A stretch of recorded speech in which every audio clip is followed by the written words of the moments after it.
pele aswe ye yanko demonstration ni nyina no ho asem no na yese enkra kumase kwan no sonso no akwanhie sie jafa emeji pawu ni bia prepran so no wa report ho asem Accra High Court yese omo so e de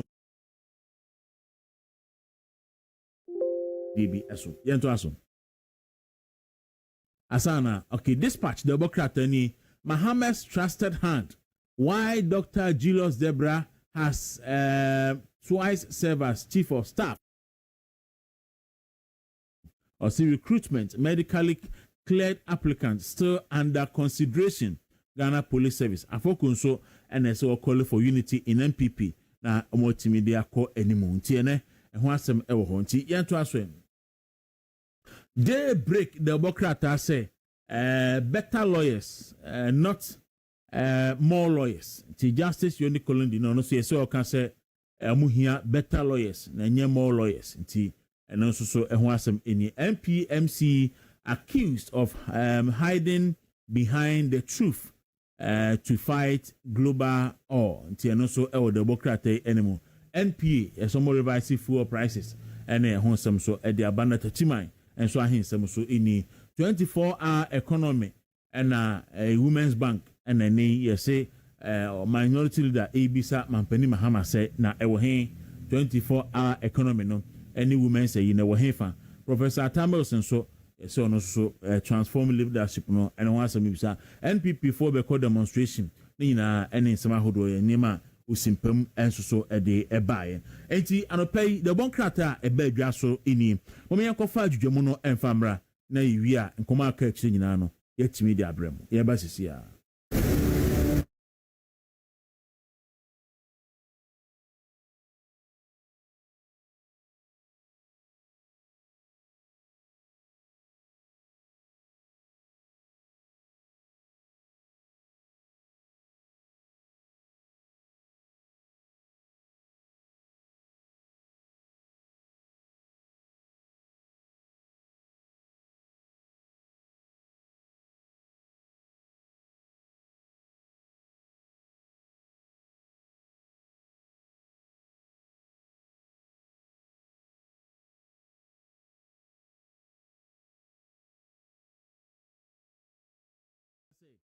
allegation say Atimodan MC or facilitating illegal mining.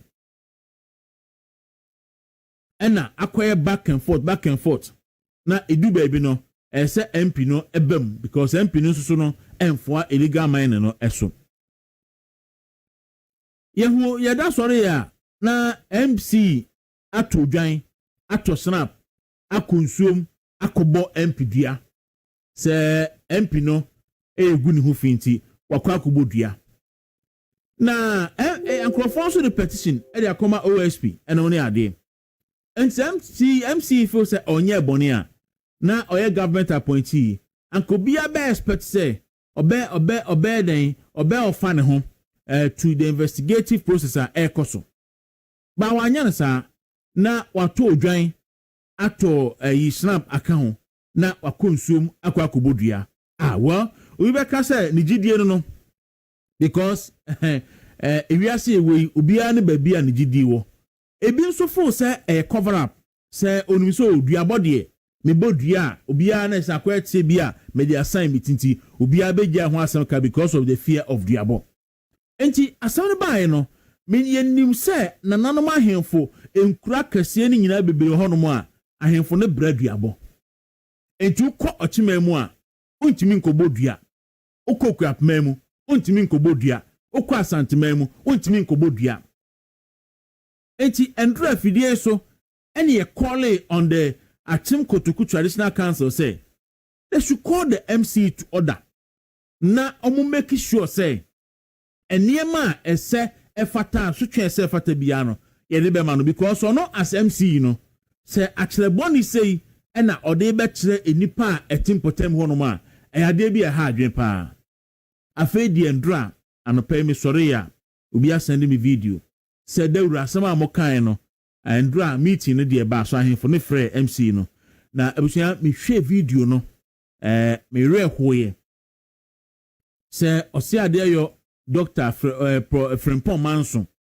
and na tena nkonwa endra me hwe video no mesen efeme na I think say enye saa ena nananom ahemfo say omubuman because say wo ye oman hene na wasase so municipal chief executive ho ato odwan na wode akonsuom akobo MC dua akobo MP dua na amane akra kwan so eso fa no wamfa so a se nipa no yemfre no enfa ni nyina himfie because nanom ana mubu mu be se susefa wo yemua na endra video na mehwe fi achimoda himfie no etesa video no kire se nanom ahemfo support abranti ni duabo no a wokobo na ba kwasi akwa no. And I was wondering say hey baby yedu no it's honorable Alexander kwasi akwa so esore anopay no say asemo kofoni mi didi no so mu oya entimi so makoto nantwie me so mi konsuom akobodua na nanom ahemfo mo betena ochima mu na ma supervise sa indiscipline act na ekoso no. Is that what you want to do? Because the expectation is that anka mo frɛ abrantie no mo betwi nanim na ma bɔ ne ka na ma kwa akoda ne duabɔ no na mo prepare the video ametie no yɛse na access mo nkwa amama na duabɔ no nya adwuma na mo sɛ ei na ɛnde asɛmba no ida mo yɛ saa pa obi tie akyi na ɔhwɛ video no a ɔbɛka sɛ bi a mo support galam say issues anase mo support ne abrantie no ɛyɛ no because yɛse yɛ modua ɛwɔ asase so enti obi bodua first of all no yɛkyewa yɛkyew de dua ne de wakɔ ahemfie ne yakɔ akɔtwe waso yɛtwe waso wie a na mpanifo ahwɛ kwan ɛbɛfa so a yɛbɛda ne duabɔ no.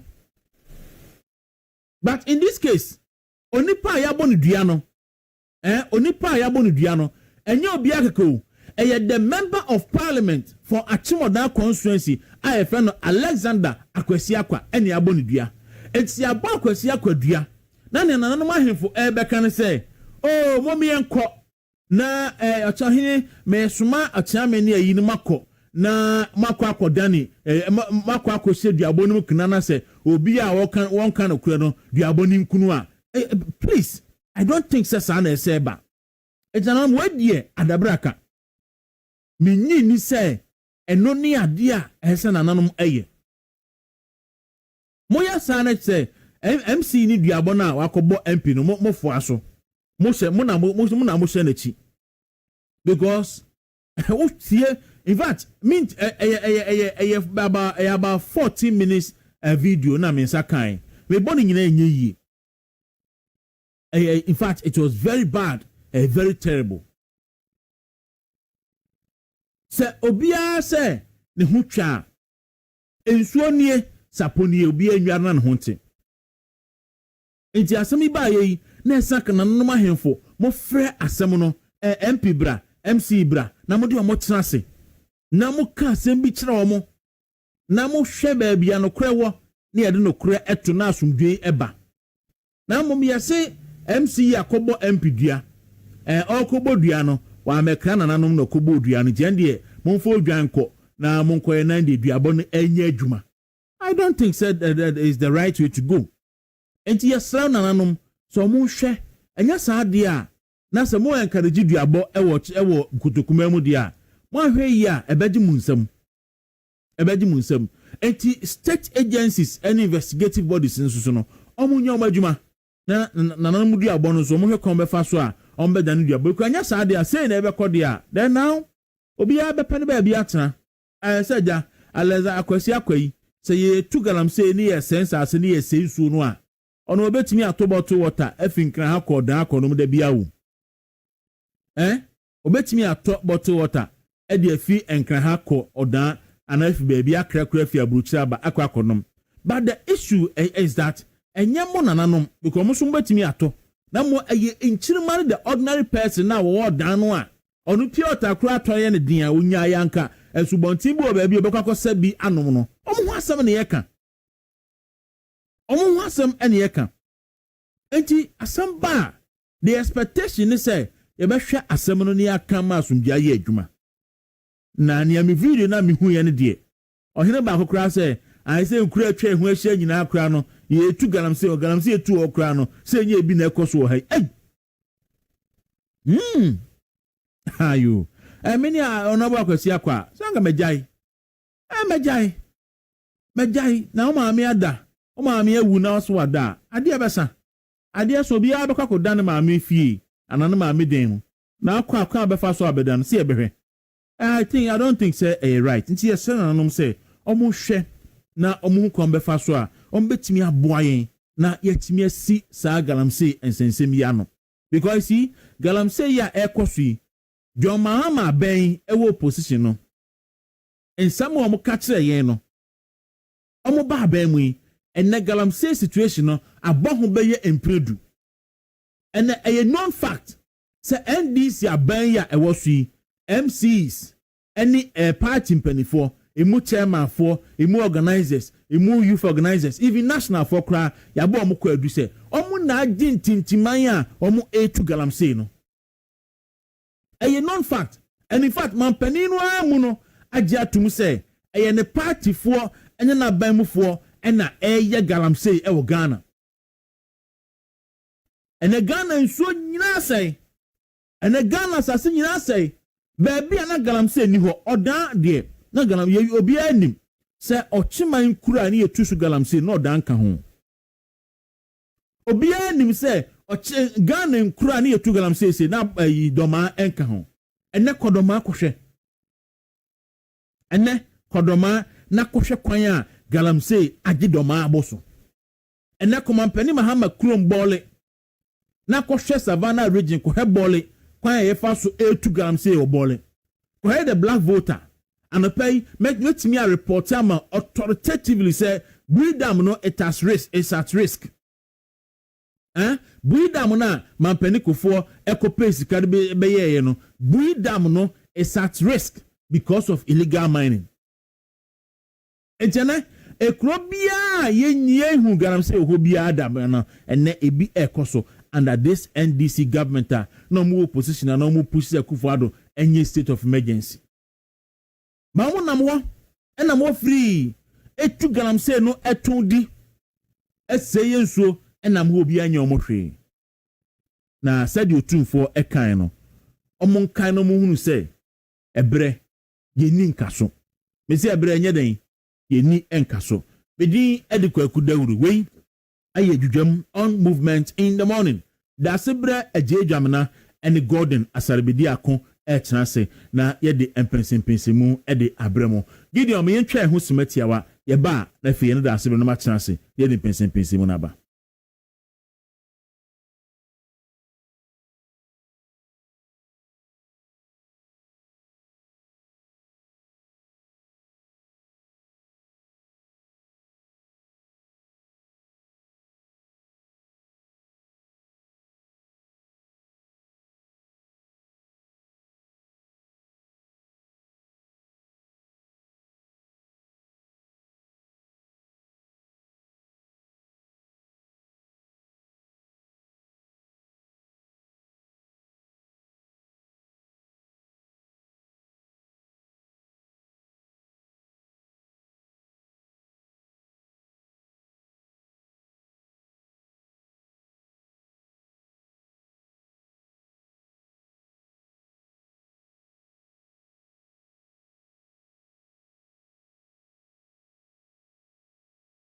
Matilda Watson na efua Willie cool Facebook say who see Jennifer Queen arrogant wa kwotro wa fake story MPP ni o no dia to the page say this lady is arrogant and because of where we lost 2024 elections. Can you imagine this?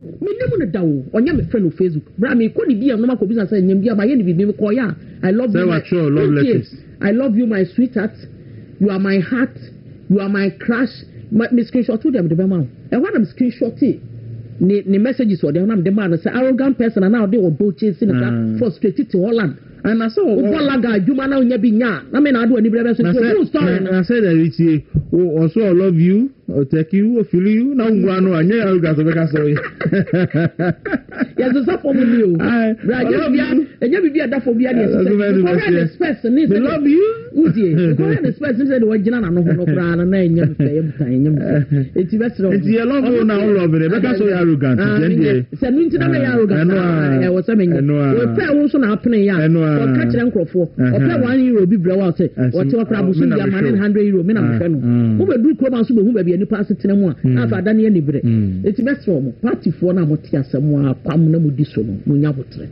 they should know say and say era of saying misinformation disinformation money are there so they shouldn't pay attention to everything. They shouldn't pay attention to it. Yeah, come on.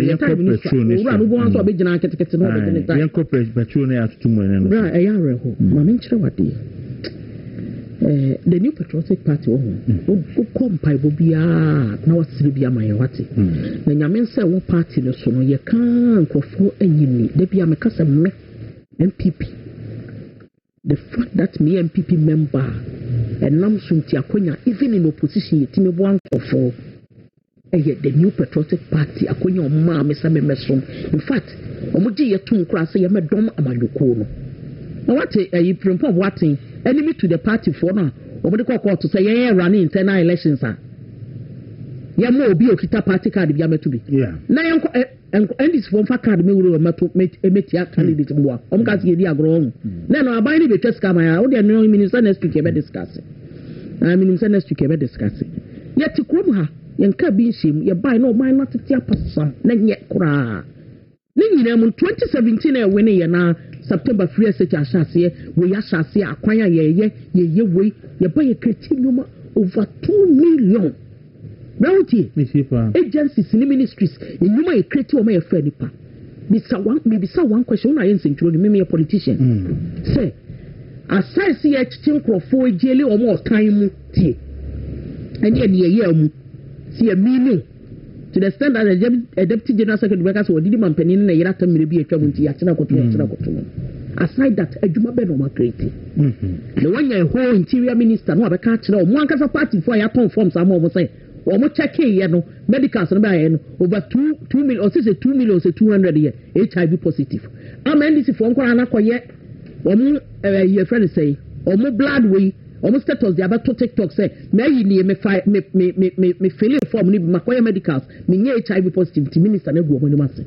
Apart from some mama came in, I do my bad palm almost so much creative. So who's a contractor will find so yakwanya a MPP time near you because Abuja they be on the Mabuna Basu Abuja by no see a juma beyond the past government the Mao a yakwan so we yakwan mantamo sa highway no or yena brabeju sika and no kwa the minister bra me tenasi bia me tenasa mubu asan ko bejaba na nkrofo surprisingly the man timi amo man to so mjema o mu nua no mo nkrofo no adawo omunye me no kasa me fie dem ye good fresh sisi amene odi nkomo what must ye good fresh nti Abuja pe no metimi akasa eno kra nya adwuma ma create o adwuma ye ya osusu sese o mo gi free contractors ne nsema e beda ho asai because ne nkofo no board mo ahwa no mo ntimi anya ne ade wasi su bi ono akasa kokwan so de na ono abo akwata eye no. The road. Dasebre. The road. Dasebre. The road. Already to minti. And you memory. And then Yanko Pansi. Go on, Martin. Yeah, Namina. And we are Bocodi. Yeah, Madam Huadino. Now they were tired of the Biacocahuana. Benya space. I said, the Yasi Botonomi. And I saw Netiana. As I feel not able to do the gas of none of the Botago. That beside it. Okay. Now, at the end of the room. You better kill them for Yanko Pansi. Say, and then so. They catch us if we say, can't be.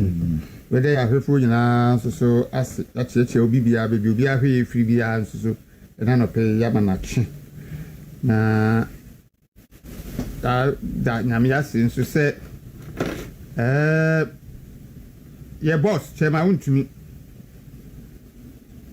odin ko yi o de seri ya hye nipa bi afunu mu ma ewo nsawon prisons sa de nyamia na ade asan we do obi work baby no ni botae bi ntie bi a ɔde no kɔ nti bi a oduru bi ɔmakwan ɛma nipa bɔnefo bi ɛyɛ biribiara na osusu sɛ wɔdi nkunim na nso nyame ɛfa saa kwan no so ayɛ biribi foforɔ a nipa na wɔyɛ saa de akyire obɛnu ne ho sɛ menim kra nkama anyɛ deɛ meyɛ nti yɛbɛda nyame ase ɛwɔ ho na yɛakɔ so abɔ mpaeɛ ama kyerɛ ma wontumi na nim sɛ bere tiawa bi mu no nyame tumi nti yɛnsa bɛka no nti mu a mowɔ fie a mohwɛ yɛ mu tie yɛn no deɛ ɛsrɛ mu a yɛ mpaebɔ ɔmɔ mpaeɛ ɛma no sɛ nyame bɛma no ahoɔden na bɛma no anya nsiyɛ ɛde agyina kɔsi sɛ ɛberɛ bɛso ɔno a ɛbɛyi no afiri hɔ no mu petro boɔ sesei deɛ agye wɔn na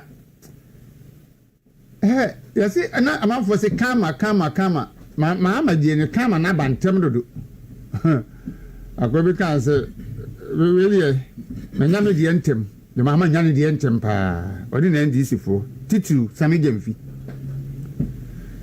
president mahama wɔ opposition ɔka nsɛmhunu no na same gyamfi nso de ɛnam ɛfa sɛ Russia ni Ukraine for ko ye Ghana for dey fe ho ban na obi obedi president da a wonim international relations said ye si adwuma no akogina ho say Ukraine ni Russia for ko ye Ghana for dey fe ho ban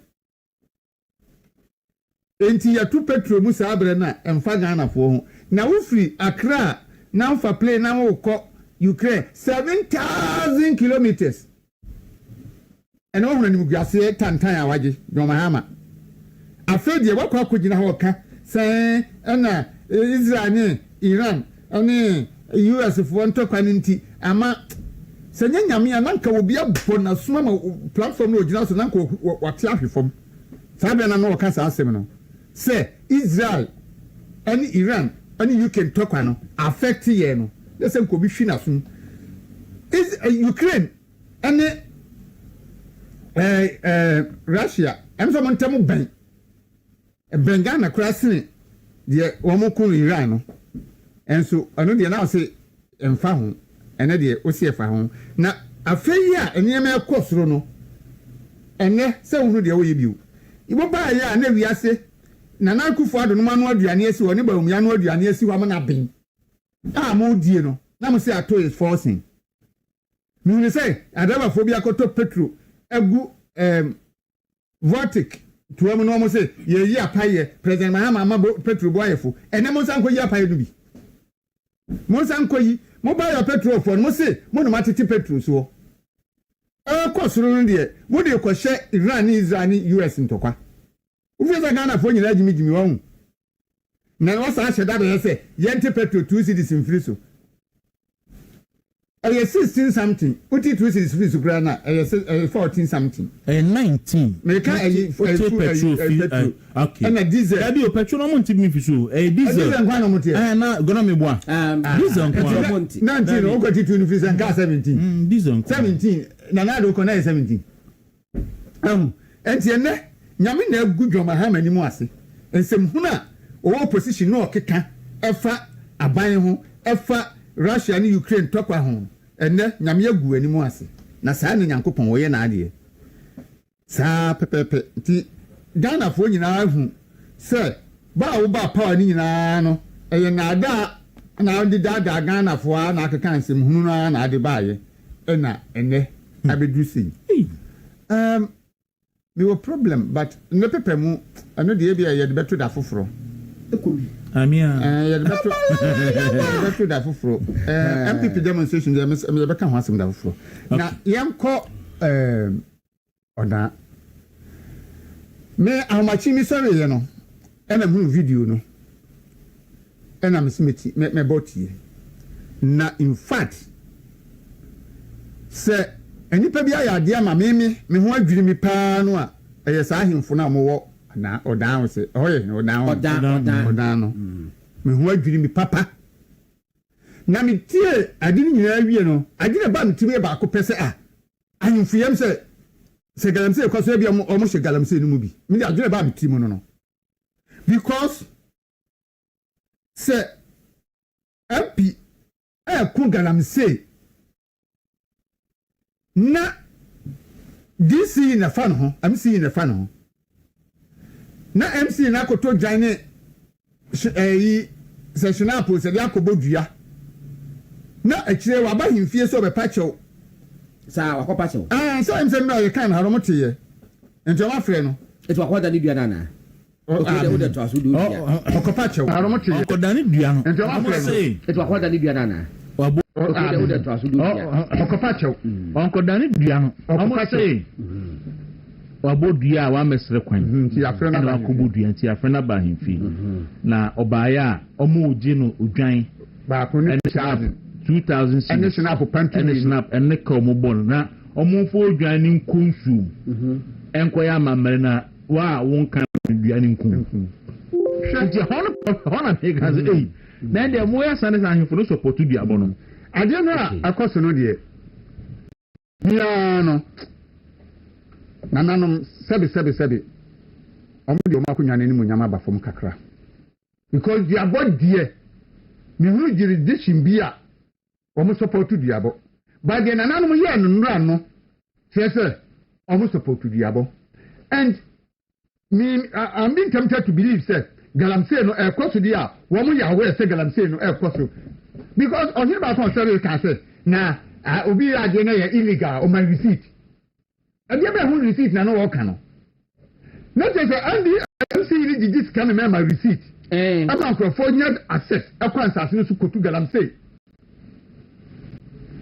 na adia o man no so obra o man panin so obra no all the thing na MC here wotimi mo big oju obi sika e man receipt say onkoye na say MP ka na mo ahia na nan mahimfo say ai MP no ade papa MC here ana MP no mo say adwuma o de wa na years obi di 20 years ko mutimi fa nye wale kan ohine na mura o ma hine ne kan okay anya hwe na dai na me de minim for a fact say kunti hine no oni ne akwasi akọ problem amanya no dia ne ho me ho adwiri ni papa me de me hu ye o ma hine a utimi tena wa konyu ebia wa no ka se adwuma pa MC ye no ana yenti ana opese o se no na fe ene fa no enyuma pa wa ye sika a wanya mpuntudwuma odi aye obi di mfie aduonu ntimi 20 years for current minyesa enti wo ka se ya na we ohine a o ka nipa bomu no enti ja se MP ni dia why na to o fa che MP ni akonya 4 years na atwam no wonya afi ma odafo na unim me shock atim kotoku na oma wo chieftaincy say MPP nye hwe ma odan kra na atim kotoku awo chieftaincy issues mo for a very long time it took Nana Akufo-Addo and the NPP aban to resolve it and make sure say odan any kotokuman ibenya a substantive omahene eba gazette no wetimi abu kotokuman in NPP aban nye hwe kra no stability abodan so say obi abesi school 90 stability abodan and omunim say 8 years NPP ebedi oman so no omo ehunu galamsey sa wodan omo ehunu galamsey sa wodan nje ba ne sen na prekope NDC ba yi na galamsey etu atese wodan so hene ba so ka se en nkra ke ehu asia nyina no omo ye galamsey tie bia enkro na ke ehu asia galamsey no to so peso mo ye bie wa because they know sika en ke ehu asia omo ye galamsey diana MC ni ko boy no aya danko da dey Oba fetire under the cover of darkness akodani bia no kra ansa no ba yimfi ho me say na me susu because okoboy katakata na nim guase so na anadwo obi ada no na makodani bia no because o me ni sa da e bia bo ne de okoboy ni sa keke e di kata na nim guase so se o ye galamsey na se wo ye DC MC bodua MC wo ya ban na musini woni mra enti obi kasem to so a and also the no court as simple as that now say that kobodu as I come say will be force strategy me yinumu nyina well mami mi tie godon na ye enko Kwaku me say den tie ehim asem say me bi ku tie obesu cha ho besu me a mi kromo ehim fo ne wo mu dia ne me enye me nwanwa ba bia o man na duru no just of opinion view. So he impong says CSU you say why academical so why university done why you Kwaku now bet now obijina bond tiana obijina bedwam now was singing the praise of President John Dramani Mahama me enyama mama enti de wo hene kan ye no even do menti dimudi de maka no enyama mama se be president se nipa so ewo krom ho enti mo so hu de ekoso na a member of parliament there say na juma is different from MC enti wo de to ho ase enyi na ni nyina kanfu ano President Mahama chese galamsi ade no wonya na ade so beka ho ase onko ntokwa no enu ana me rich ni ye ko IRPP press conference na ni di nkomo ekwan so enna wokase wo settings no doors na me say ai na aban ewumu aban atisu sisi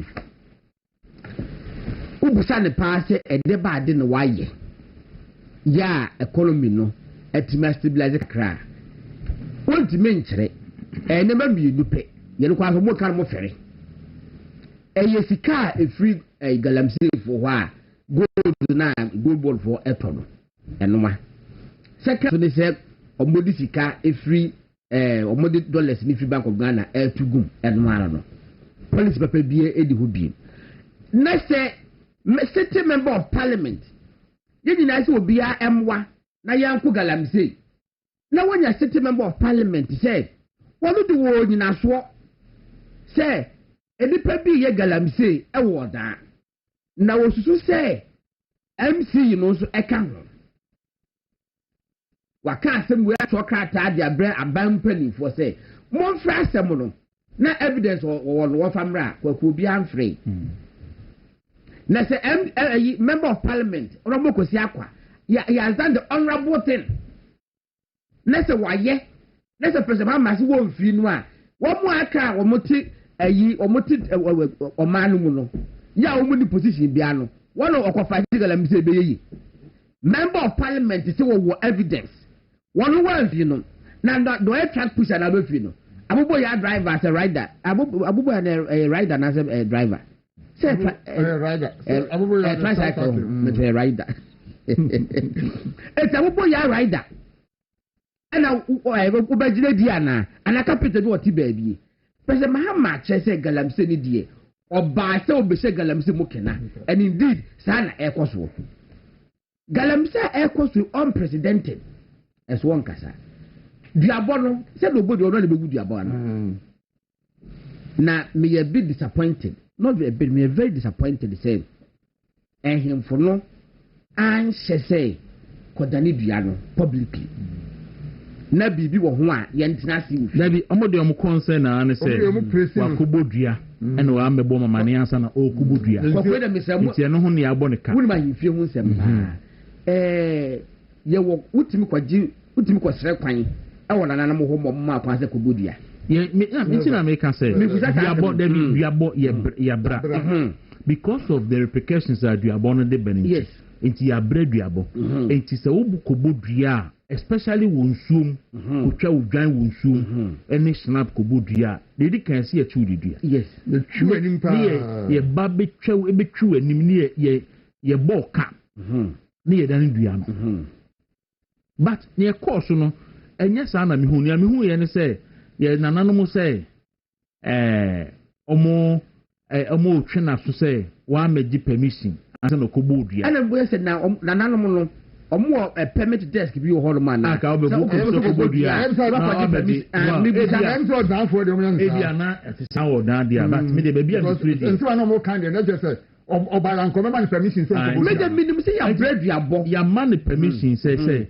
omo nko ya mamre na duabo no wa wo kan duabo ni nku sorry wa wo kan so mo no mafo aso eti afedie de o maye ne say o mama oh contract wo so mo contract term bia wutimi ya ade na asa na oba beje permit no eti say no wo maye e no ma ba be fo aso o mama permit no some ayo kan conditions e wo kan and some conditions president subsequent ti be die conditions subsequent what you say and say your man kwan e dia hin fo no mum na say o ma fo aduabon and say ene akwasi akwan so sore na ono so de ni dwan ba fita dwan po otu adua na snap gu so na ode aba senana and the men so no mugo utie ayi ni nyina no a na utie kunti hinu maso mu kan nyina na say o ma fo MC ni say wabo MP ni dua enu ti no e wo akwasi akwan so no say men so no me fo say enema e economy so me hu so nti ene men so mi dwan ni me snap e pentum yini ni me so me kobodua de asan me so mi tia it's not down ma won kwaje permit ko se kwa so mpenkofo mante ni omotun kobodua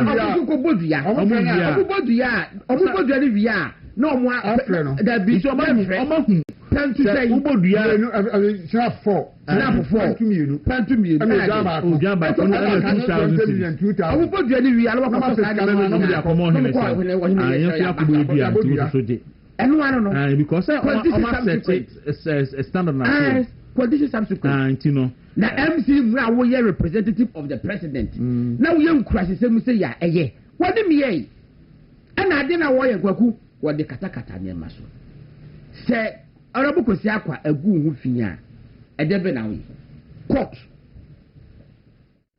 Kwaku ma me fancy o na woni me we no yeah tena na bono makoda na na yeah tena busumfie pen no yini se etoda bi nipa yese ya ye wia aisa se no beri osofo okwadjuma kan no se omusem komuni wia ne yakotu nyuru wachiri na edori bemu a ne yakase diabo na eden abem nti anabo akwasi akwa onhwe yi na MPP fo nso emompai ema no na me de mejiri se nyara bibia abaye no nso ese ohwe yi ohwe yi because it me say ne afa tira koto aduru ne akase bi aduabo na enya no so ne duabo because nananom ahen nananom abosom de ehwani asem no Kwaku duabo no ehwani asem no enkonfo bi eni asofo etimi se nkom obi ho na akobodia abelopom o ma ha makoji aduru ebekun omuti boni pa kwa pa say yemeti wagu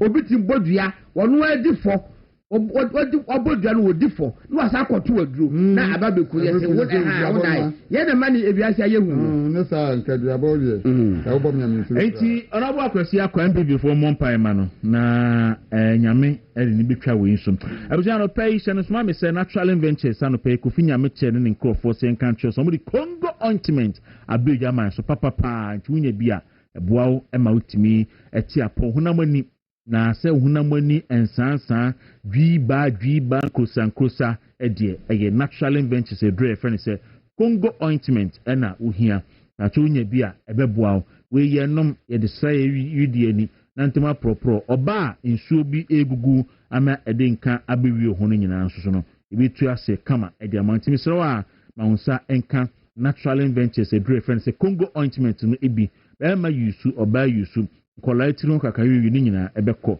bebi etun oduru bia akwa onsa ebeka bi omo number 0249 017 101 and 0204 61 na oni omo enkasa high sense for say enei say ope television ato ope gas cooker ato refrigerator ato ana ope chest freezer ato and I say be air conditioner and I say water dispensers, sound system, blenders, microwave, kettle, iron, any air fryers. Be a electronics padia or munchena woko papa ne bonso nyedin na nema yeniji hunu se woto bia mfie bebiri se esea fabra na omonhwe yi se wa na waya asai no nye sa de pad na se defective manufacturer ne hodia obeji na wasesa ma fufuro ntimi so high sense for the papa bebia mo wo branch ni bi wo ho ebi won kran ha bebi bebiri kumase takrade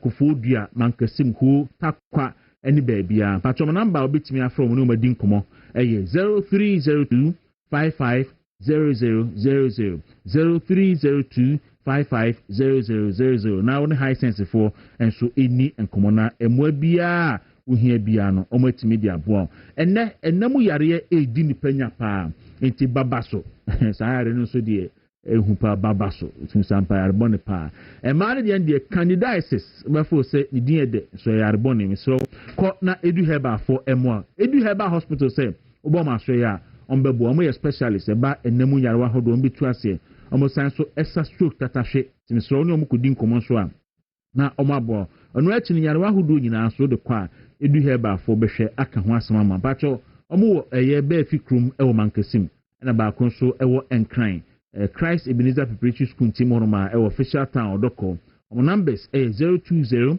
104 4221 and 024 938 9368 na onyomo enkasa munim say godon ni da sebre say Ashanti region say NPP stronghold in the Ashanti region yes na elections no baso regional elections for na wotwe amanfo ani abrepa campaign na one say Ashanti region there election nyina is about the regional chairman oh yeah because so they compare other positions now even though competition hold there but competition no and to say the regional chairman say nipa me you know contest yero akokofo ni yero de na koka so na echo na endra meka se bi wo ha na a generate ayi bebre on social media about say krachini say see pe krachini edi asanteme ni mudia na ndie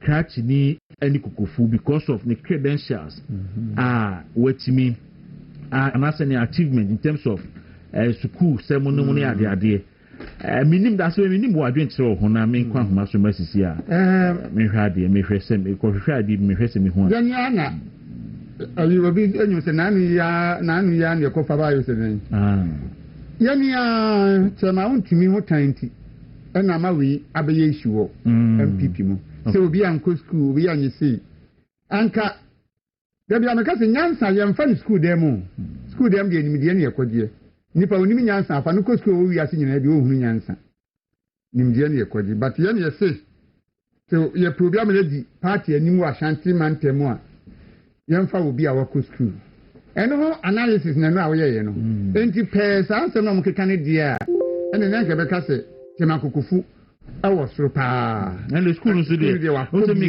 ko share eyi oko forest commission ni profile me ko share no that's it ofa so abon ho modern because okra PhD in environmental science Institute for Environment and Sanitation Studies ISE University of Ghana yes okuta MSc Defense and International Politics Ghana Armed Forces Command and Staff College and also so okra sakrata no LLM say na masters in law okay and also oil and gas University of Ghana MSc then agroforestry Kwame Nkrumah University of Science and Technology and also ho and a BL barrister at law and also University of Ghana who and as Ghana Law School and mokora meboa and a LLB no a Bachelor of Law and also Kwame Nkrumah University of Science and Technology and MSc Natural Resources Management and also Tech Honoma any free and LLM BM National Security Law and Practice University of Ghana so kita LLM nimi yunu baako Masters in Law no okita mi yunu baako ye National Security Law and Practice and baako ye Oil and Gas nti okita Law Masters mi yunu Oil and Gas baako and Natural if anything National Security and Practice baako osan kita Masters in Agroforestry baako osan so ekita Masters in baako Masters in Defense and International Politics from Ghana Armed Forces Command and Staff College. Which may be Defense Minister, correct? And teacher say, that's where Sanya Vendra Mekan, let's mentantro. Na eba secretary dia, baby. Na official positions no so. Once you work Krebia, why member of the National Communication Committee for the party pain. Why National Communication Team member, or a former member of Parliament for Bantama 2013-2017. Parliamentary Select Committee on Lands and Natural Resources. How they may ba and standing member standing on that committee of Parliament. Why member of the NPP Government Transition Team. Lands and Natural Resources Subcommittee, and also be a member and secretary of the Manifesto Subcommittee on Lands and Natural Resources, and a chairman for me Bantama constituency and or chairman for finance and committee Ashanti region and akọ as assemblyman for panel ukọ assembly ho committee ba ko a kiku finance and administrative committee and so I chair sa committee ni pen and I chair bebre na ni process ba ko na ye me de government special envoy on climate change no it say the me wo yɛ mmɔbɔ ɛwɔ Ashanti region ɛwɔ aba ɔmbɛtu no nyame adoma kwesa na ahofie ɛyɛ wɔn nyɛ no mo kasa kyɛma wontumi ankɔ school enti anse sɛ ma no yɛ regional chairman enti je sɛ deɛ ɛnuma na besi hɔ no enti mo kɔto aba ɛno nyɛ asɛm no enti sɛ mo se kyɛma wontumi ankɔ school enti je sɛ mo mo gyina asa ade no so tia kyɛma wontumi on sem fata sɛ obedi chairman wa sɛ ye pobi a wakɔ school obetumi aka borɔfo na onim kasa na nanim wonya that for na sɛ dia asɛm ato wɔn ye o na sa kasa school ho hia bi mu nti ye hwɛ ne besi ITCC ano godon mo se mo pekrachi a pekrachi no na mo benya ende ma me nkwa homa no so honorable na je si ade send the one man antum former member of parliament for Bantama constituency Edem in the Ashanti region. Chairman Kokofu Anapei Martin. Na wafa me frewa sisi a me frau honorable, me frau chairman, me frau lawyer, and me frau doctor. Imuni o na o prefer. Premi ni na ya fa na naso ka ho. Ah o san so yo hene. Ye Otunfo sama hene ba no wampa. Enti sesi ano endra na meni awe ba se din komona meni awe ba se din komona chi na me kra me tsara me dwen ho ana me se na ofa kra school bebrebe yi nti se ye se chema untumi ayi se nti ye pa krachefo na ya bidi asantema yanim ti min konkohwe se endi bi wofa wo ye krachi ni ampa na ene se makoyi enkrata no pei e kenka wofa endi school de se wa ko bi pa yeah, Ofa, what do you mean? I'm Mrs. School, dear, what could be pa? Oh, my quackra, and now so pizza. Cacrani pony, there's a would be always up account. Mamma Chiansoko, every Saturday, Mumreni, and Omniadofua, a movement TV, no pay. Keremepe, Semeba, Namino within Kutaho, study a set, Patabiana, campaigning. Mama madage no ni nyina be di asanteme mu ha me ne mo kasa sisi no obo aman eye afija section no constituency penifo no esin konya na o ma de ma wa tu na me no edi nkuta ho enti eye sama frema no kai na ne etwa guo won kan so bi amaka kakra kire me tania o kai di na je se onim ba tete nkoma afa you may be ahodo including education yes sir okay but this all babu na I'm interested in the kakra LLM national security law and practice no so am here appear mu mewie okay our University of Ghana ongoing that mu mewie na ma graduate talk to you me wo LLD that is doctorate in law no yes you see I know yeah doctor na I don't know nchemu kakra okay I don't know friend is saying Commonwealth University our Belize Singapore and I this abodi ne maame I see na no de maame no de maame no na our Singapore let's just say well yen lawyer for your case me can honoris causa just say de abo abaso okay and it maame timi me tell you super papa doctor no so call Ghana ya mre mu ni ade a abodina ya tade eche wo no ya na ya nta yusu papa but for more purpose here who be here for be use I feel to be me master class certificate in leadership and management and also so Singapore na no nti kakra ho no I see. So what is say obi ka say yes ye pe trachini abidi asanteman ni mu dia ende se wi kukufu free ho a wo mu a ejina ya obi ani ho bi mu a eto sen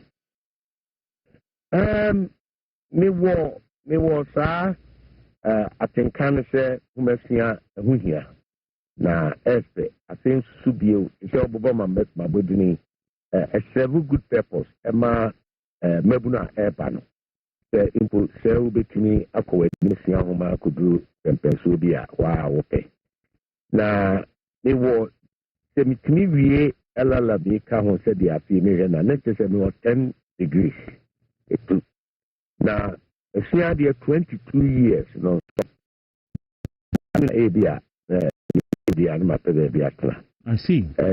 Since 22 years I feel be a student they have one program or the other na no eye efe eboa ma kwa ma wutini dada ho ye bibia but enti asie mu no me koma mu no enya no ni menyina so nyina ye ofuro adom a ye bedom na wo fie nyansa na wakusuku na wo ahobrase na wakasa na ema miense ya bomu na wodi djuma eboa adasa beso nyame ani na afi ebibia wo bia no atimi ahre ho. I hope you getting me. Sure, me tell yes, knowledge ubenya no through education, formal education. Na afi wisdom ubenya no free efie ntetie ni nyamesuro mu. Ebi say rana ka say nyansa fiti ase ni nyamesuro. Ani nyamesuro. Na ofasa anka osi yesi anka asemu ni fie. Anka asembia ni ho anka ehumesua ne nkrata onu yi di anka nseda enye yi in political contest bi mu but ababe issue because of enu aseminti because me ba medru ho okay edru nti o kanu no bom now the ahobrahye honhom so ka ho na kese awie peyo nti humesua nyansesia nyamesuro mu na afi ahobrahye aye ne afo bitime detena eno na eboa okutini de solve problems challenges bia provide solutions na eno na said the working yamayo tenimu umu ani akofe bibi abetu ibi kra sabe wona anyo ho kra na obi di ababetu mpempi nipa hwebe bia wo ma advantage wo na obi disadvantage wo na ye de no abetu nti na anu asma wo kan rai se ibi kofa ba se ye chema ho na wonko school da na brofo kra na wonse ebe ye asempa nti ye koye nimi a ye bisi akai upewumpu eno so abe issue ye hwe competence se wadwuma ye waye pen ye oguso awo ye ene ne awo be ye unya tumi na afi ya hwe wa ho brase ya sene a wudi wo so discipline afi ya integrity say ye di medie bi shawo sa utimi ye ma ho te a branch wan so bi ya ma ho na afi ni ya buni nipa nkuta hodie etesei a personal relationship and na kra de ya ma na kudu say ukra wo external links bi ana o networking no etesei na afi wo humasuya na kokodu say Indeed. The amendment here na nani. They are shame say the Opeso constituency secretary, Opeso regional secretary, Opeso national secretary. At least we need degree kra nanya or ma so you degree holder. They are shame say consciously into your constitution now kra recognize school ko. Yesu abodini wo mu so akusuku pon na wawo abudini wawie it recognizes nti se na be issue ne ka ho asema menya se minyi ni se far from right but then obi o ana school dem kra sabe wan sibida ana bia wakoka kra ku bi na nso se ne nim die ne nti ase wo abrabo mu ni dwuma mu die mu no ebro adwene ne nti ase nipa bebree wɔ wiase amaama ahodoɔ so a inventors wɔn mu a ɛyɛ nkanea yɛ deɛ bebree kura ntumi ankɔ university ɛnwie yɛ mmaa yi mu ha wɔn a ɛyɛ adwuma amena tu mpɔn na wɔn ɛkɔ anim wɔ abrabɔ mu dodoɔ na university kura bi a wɔn ankɔ bi nti no me ɛha adwene kakra sɛ amena bɛyɛ issue na hɔ ne akɔfa baeɛ wade baeɛ so wɔ ho nti ɛyɛ sɛ ɛno ho sukuu sɛm ne yɛka no yɛsɛ yɛpɛ krakye de a ɛne ɔsi akwamena kokɔbu ho ɛnyɛ ye saa ne yɛsi yɛpɛ badwemma ne yɛpɛ sɛbe anyansafoɔ ne asoma no na ɛnyɛ anammɔtenten a ɛno nso wosi akwamena kokɔbu ho ɛnyɛ ye yɛsi yɛpɛ obi a n'ahobraseɛ anaa n'aho keka wɔ nipa ntamudie ne ade a ɛno nso wosi akwamena ho ɛnyɛ ye nti ne yɛ complete embodiment of the yɛhwehwɛ biara in a leader na no nyɛ mma hoɔden na sɛbe ɛnyɛ me bibia ɛyɛ adom bi kɛkɛ na yɛde firi soro dom ɛbɛyɛ den bɛyɛ nwanwa sɛ wobɛfa sika sɛ wokɔ mɛkɔm adan a mekɔtɔ nyansa mekɔtɔ ahobraseɛ mekɔtɔ nimdeɛ ɛnyɛ ye ebi ni hɔ nti nyame ɛde dom ano ɔde adom hɔ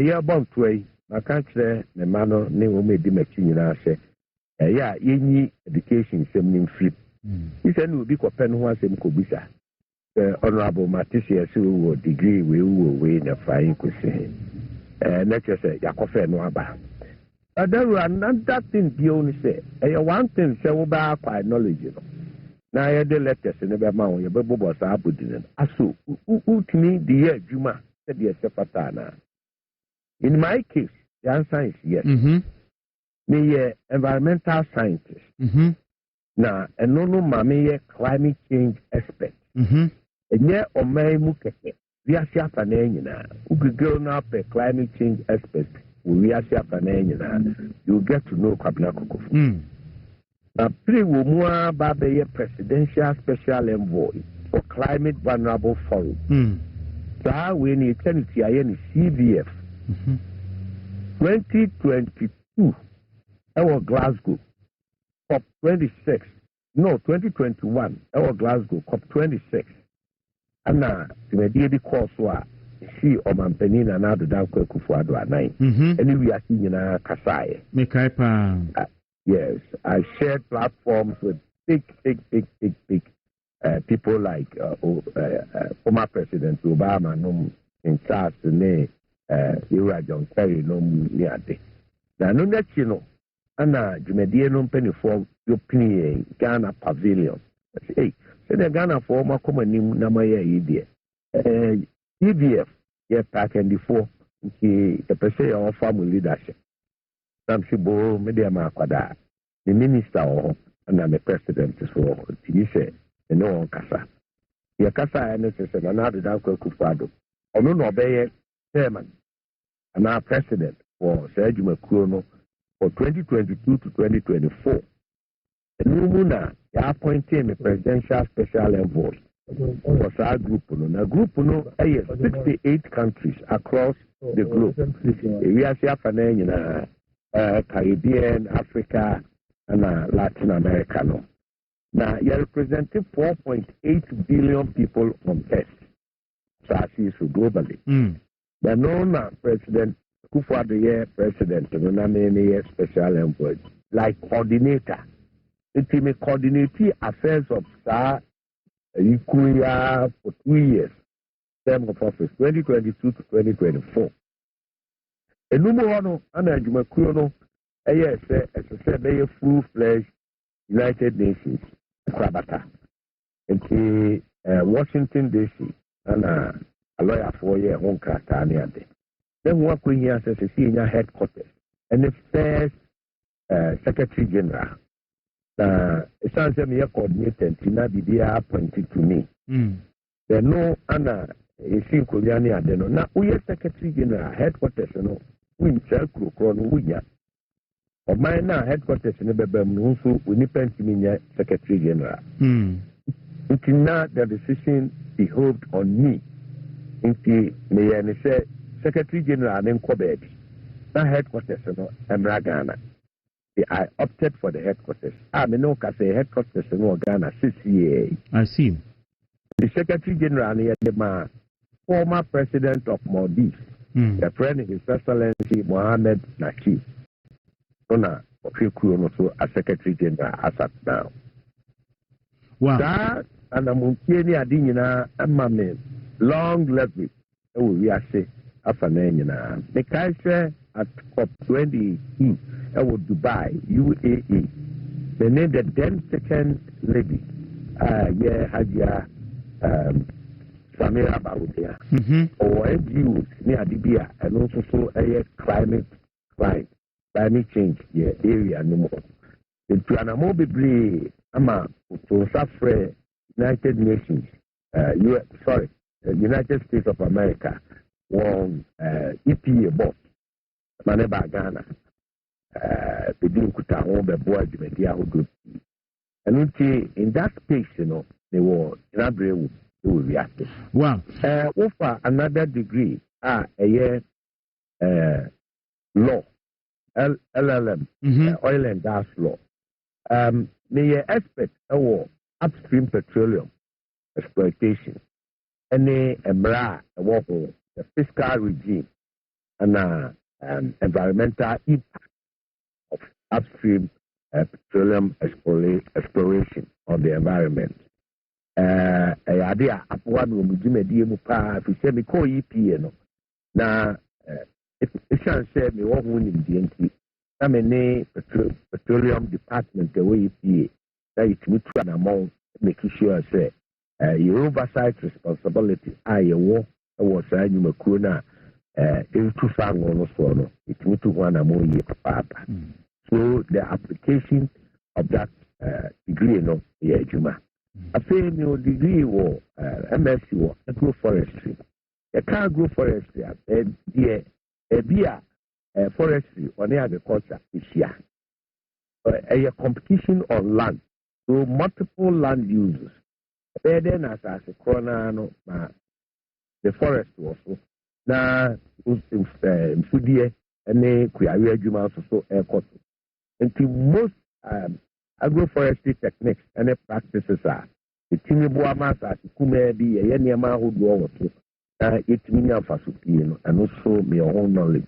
And to you, I 4 pencil, a bra, the most comprehensive tree planting project near Dia, a quite new Castepa, and your friend a hippic plantation or main. Now, near one of the key coordinators.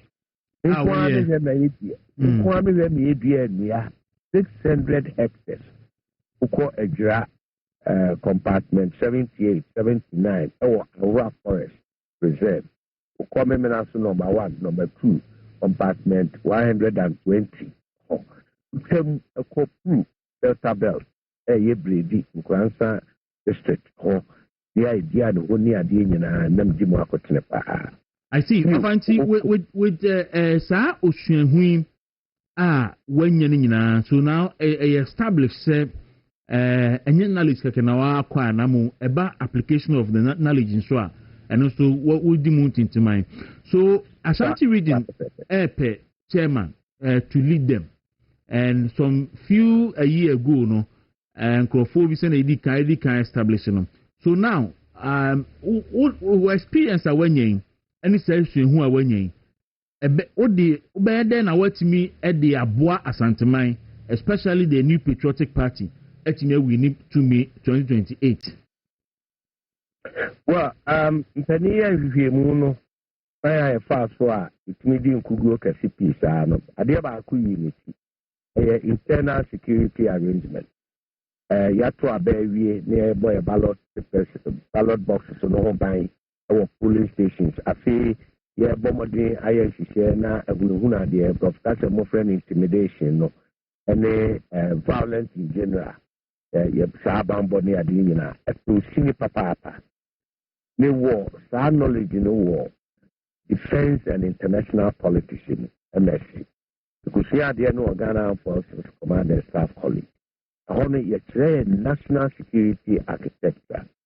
ɛkyerɛ conflict resolution and conflict management wobɛsua sɛnea biribi ɛɛba na ɛfa bambɔ nhyehyɛeɛ ho a wobɛtumi atu ho anamɔmfa na self defense ɛne nneɛma ahodoɔ pii sisi a woka sɛ meyɛ LLM masters in law national security law and practice ɛyɛ ade a ɛhia papapapapa na ɛyɛ applicable ɛwɔ yɛamayɔ sɛ mu titiriw amayɔ kuro no mu nhyehyɛeɛ ne ade saa no na yɛkɔyɛ mmara ɛde ti a vigilantism ɛwɔ ɔman yi mu falls within that space aso mmara no saa na ɛteɛ blanketly ɛno nti ɛsɛ mede me nsa gu m'akyi na yɛwɔ asantemaa mu ne Ghana afana da biara yi na yɛto aba na obi no deɛ ɔno deɛ ɔwɔ ho kwan sɛ ɔfa kontimaa ɔfa tuo de bɛgyina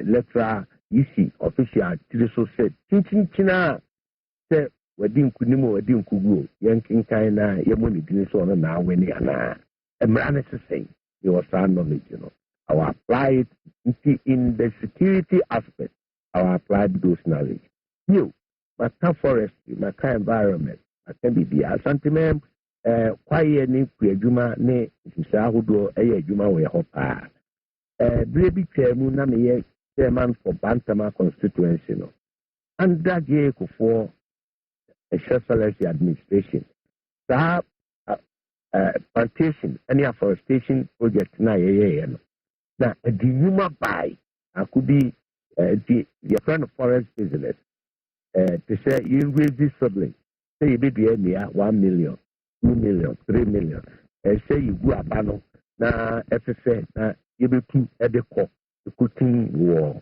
sayɛ num anaa baabi a wɔdua nnua no nti yɛraise seedlings ɛnɛ seedling baako ne boɔ kɔ bɛɛ CD 9 anaa CD num na sɛ wotumi raise 1 million it means you are generating about 5 million cedis na abira me yɛ chairman of Bantama no megye saa contract ne ma constituencies ahodoɔ wɔ asantema nyinaa ɛma saa mpanimfoɔ na ne deda constituencies ano no nea me use me knowledge as a forester and agroforester ɛkyerɛ wɔn sɛdeɛ ɛbɛyɛ a yɛbɛ nurse seedlings no yɛ nurse wieɛ no ɛkyerɛ ma yɛtumi bɛtui atotua wɔn ka ma onya sika ebinom koraa fa aho de die nnua ne bi a na me ne wo kasa yi big trees a nipa bebree ɔnu ɛwɔ ɔman yi mu privately no saa program no na ɛnam soɔ afei nso bio sɛ nua no saa bere yi yɛma wo asase 1 hectare yɛsi dua nnua a clearly 1 hectare biara no ɛyɛ 1,300 nnua seedlings na ade bɛsisi soɔ wowɔ ho kwan sɛ woyɛ mfudeɛ ɛwɔ mu mmom wontumi nyɛ deɛ frɛ ne tubers no bankyene bankae ne saa nneɛma nti wodua wo mfudeɛ nom ne ade no ade fraa du bɛɛ pɛmpɛnsoɔ bɛyɛ mfie na ɛkɔnum na ne nnua no agyina yie ɛno no na wafiri mu yɛfrɛ no stronger system saa deɛ no ɛboa ma nnuane nso ba papapapapapa yɛdua nnua no na nnuane ɛba nti meyɛ chairman a yɛnkuro ne yɛ constituencies ɛwɔ outside Kumasi titiriw a wɔn saase nom ne adwuma nom ne saa deɛ na ɛyɛ adwuma no mɛkyerɛkyerɛ wɔn nyinaa na mamma wɔn ɛkwan a wɔn bɛtumi afa soɔ na wɔafuo kakra a woyɛ no wobɛsɛ adua nnua wɔ so bio ɛnɛ nnuadua no ho aba mfasoɔ to the point sɛ yɛwɔ ade bi yɛfrɛ no carbon sequestration anaa carbon capture na ɛno no wotumi yɛ a carbon trade a yɛfrɛ no sɛ carbon ewie mu nsakyerɛeɛ nneɛma ne adeɛ a ɛha wiase sɛ wodua nnua a ɛno no kye no ɛtumi aboa me yɛtumi control the climate change situation a ɛkɔ so no ɛne global warming na ɛno no wotumi convert it to credit na yɛatɔn no wɔ carbon market okay nti mewɔ EPA no yɛ establish what we call Ghana Carbon Registry a carbon market no yɛ develop no to a certain extent nti businessmen a wɔn pɛ sustainable investment in climate related a friend say investment opportunities you know nyinaa wɔ hɔ a ɛno nso may available a metumi apply saa knowledge no na mede aboa in those levels. Okay. All right. Another important thing is about the youth. The youth sees me as a role model. Omuhu me say enye ye opanko, enye ye papa, enye ye chairman ko. Nemu onipa bi ebetumi ahwe no so. Na ho brasie mu se homa ne yesua ayere ye ho asua. Adwuma sua bi ne yesua ayere ye ho asua. Na dache me so manya abodi na na me nso babobra akodum pempenso a ho beba mfaso ama omai ene me ankasa ne mabusua. Enti a cut across everybody everywhere. I applied the knowledge. Finally, a lawyer. Party means some name and tell me what say where you say you swear in Nina and rules and regulations are Yeniswa, and I am Tiasia, and I am Persia the Ejuma, and a man of Bassa. A lawyer Nina me teach Nenia. The first thing I'll be disciplined and be disciplined with the rules and regulations. If you say you need excuse to be done to apply the law to the letter. For my administration to thrive. All right. What can you na enti yebreni yedbesi about na one can hone say a fantastic communicator for the party enti and also so media ka ho ama enti yebe ma yebe sha wodin na wakoye o campaign say nyame ye wadomo a na jumedi no ye kon minim say mo beto aba no akwasi den na wotwemebo a on the 15th. On the 15th, okay. Yeah. Iti yebeko so say hu hia say yeba na enu obedi nkomo bioma yenu so bedi nkomo ansa na about to na so. Ye we so. Madam Asia bro, yamen come home na munya adwuma. Na no mko he me ne ku na tema untumi. Ne hoye. No no de ne mpa bo ane say ye momodin na dwumadie bia yebedie na Dr. Mahmoud Bawumia bitumi be the next president of the republic. Na afin so New Patriotic Party parliamentary candidates I be feel they won. Onyina bitumi agin konya na mai. Na waka kire me. Se sisi aye lusi no Asante region. Ne hye ne bo. Se me ne anuanom be ye adwumaden na ya recapture those seats, you know. Na afi ya piga Asante region votes no. Se di ni e dada no. Na yetumi edi party nanim wabra yesise party ni bio enti ade a metumi de aye na metumi aboa ene se saa na niso ade hunu ana da kuma mu asemi mene anianom de beye adwuma ntimi sremo o ma menya regional chairman no na yintu anamo a ebeboa New Patriotic Party anamo a ebeso jamiani anamo a ebeboa o my Ghana ene ne democracy o da men kamu nyina amo na all right. Yeah, so that's Papa Payira Henry Kwabena Kokofu. Moma yentwe hutiawa Gideon. Ma yentwe hutiawa na yemra. Me ba Gordon wa ha. Ye Tribunal bill. Ba Gordon ene da sere ha si na meni omo edi enkomo na fi. Ya boa de atutum. Ene nkofu di hu nkomo pa. Ntimi so be sha se firi ho a. Brother, me watch na me my phone eti phone na so watch. Me fan check see free His Excellency former president and the former vice president. Oye kind of say another Kwaku Fado and Dr. Mahmoud Bawumia, your party executives. Campaign cost one for your campaign no. And yes, now go down what yes mo dear. What yes him. Oh yes. I can't be back on. Sometimes we look for some grow be sabacon. Yeah. Yeah, we show me now. It is a national national year campaign, or campaign. Yeah, maybe a corner so maybe a democracy, maybe a weekend be in our channel. Weekend be in our weekend be in our until say here now a cotonium. So at this time, Crowdy, a long way out of a campaign. If you I think about 3 weeks was a 4 weeks, Papa. In national 19th September. 1915, the infants and I can be 1 month to be. I had the Kwaku national also. Now they were it ran up my men, my memory about Kumana our dapper. Man, happy birthday.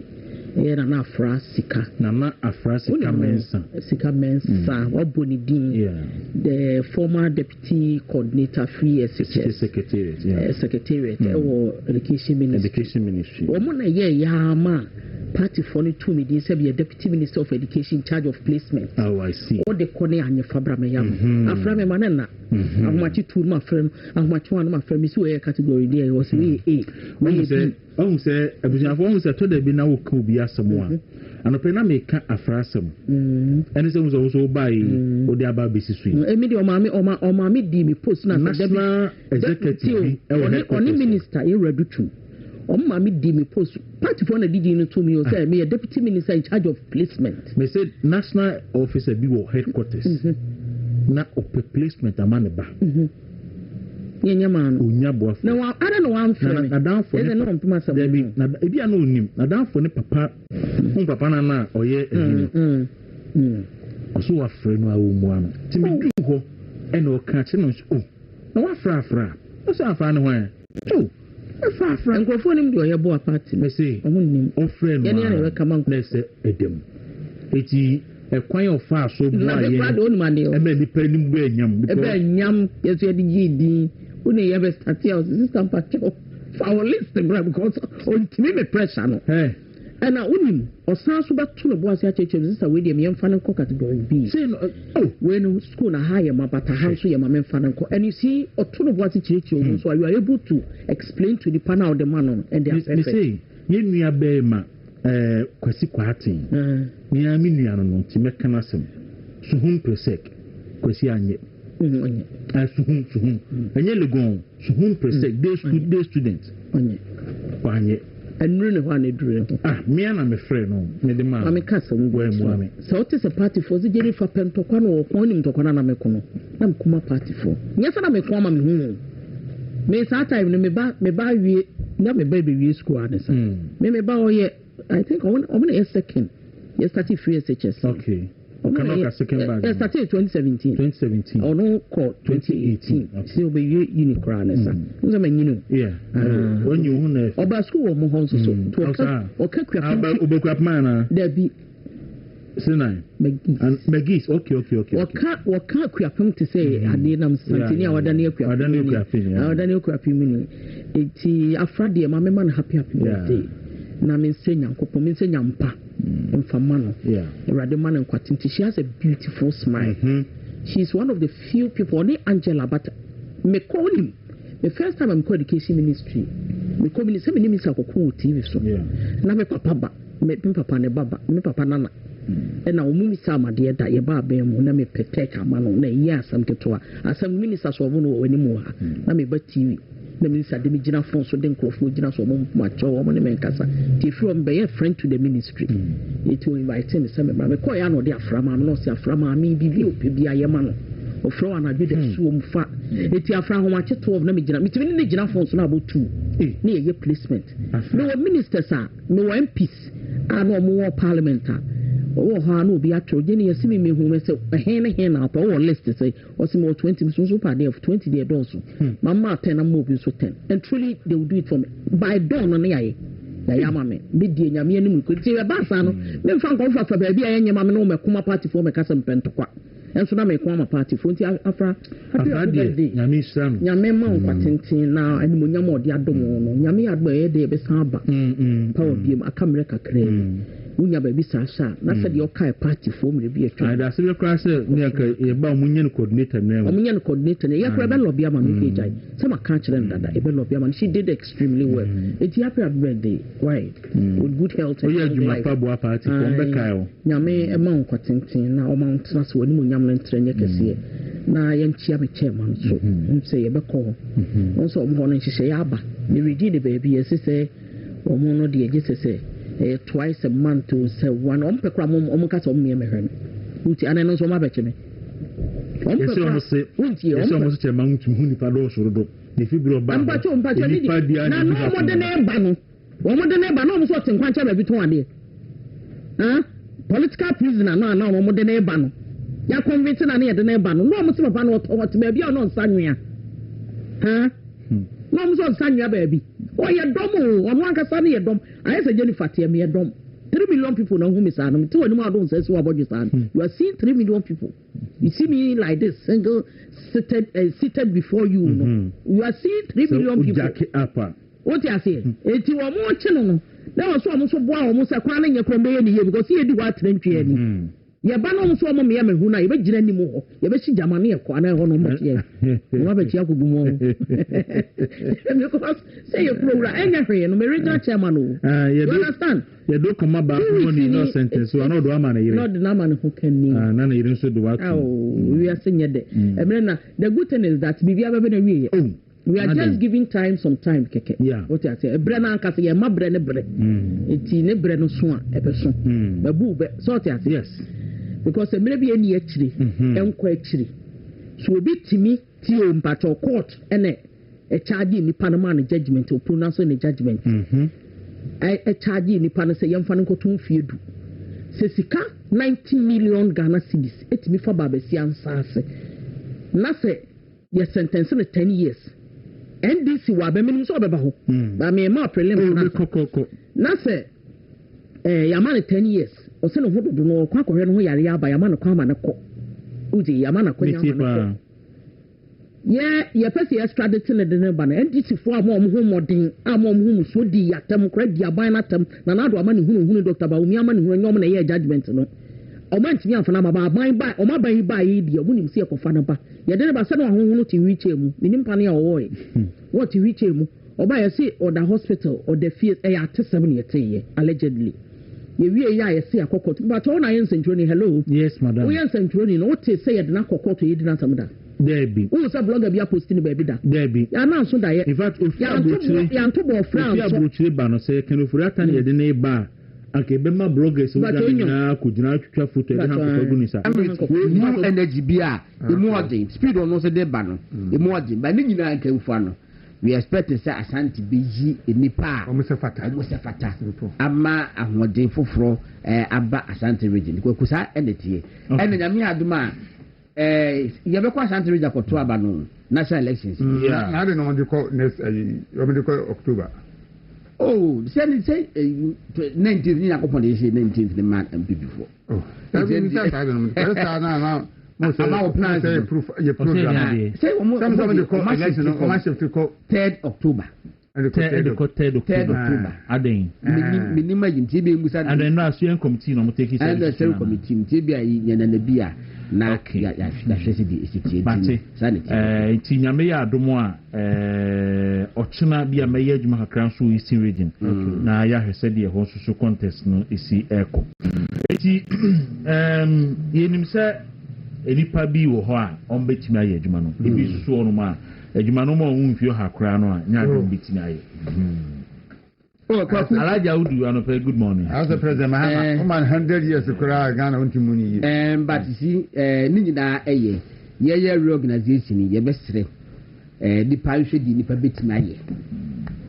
Nipa hwedi nipa obetimi aye adwuma no. Party no opposition e betina aye no. Enya hogu no so. Kwaku anu amene panimu bi kasai.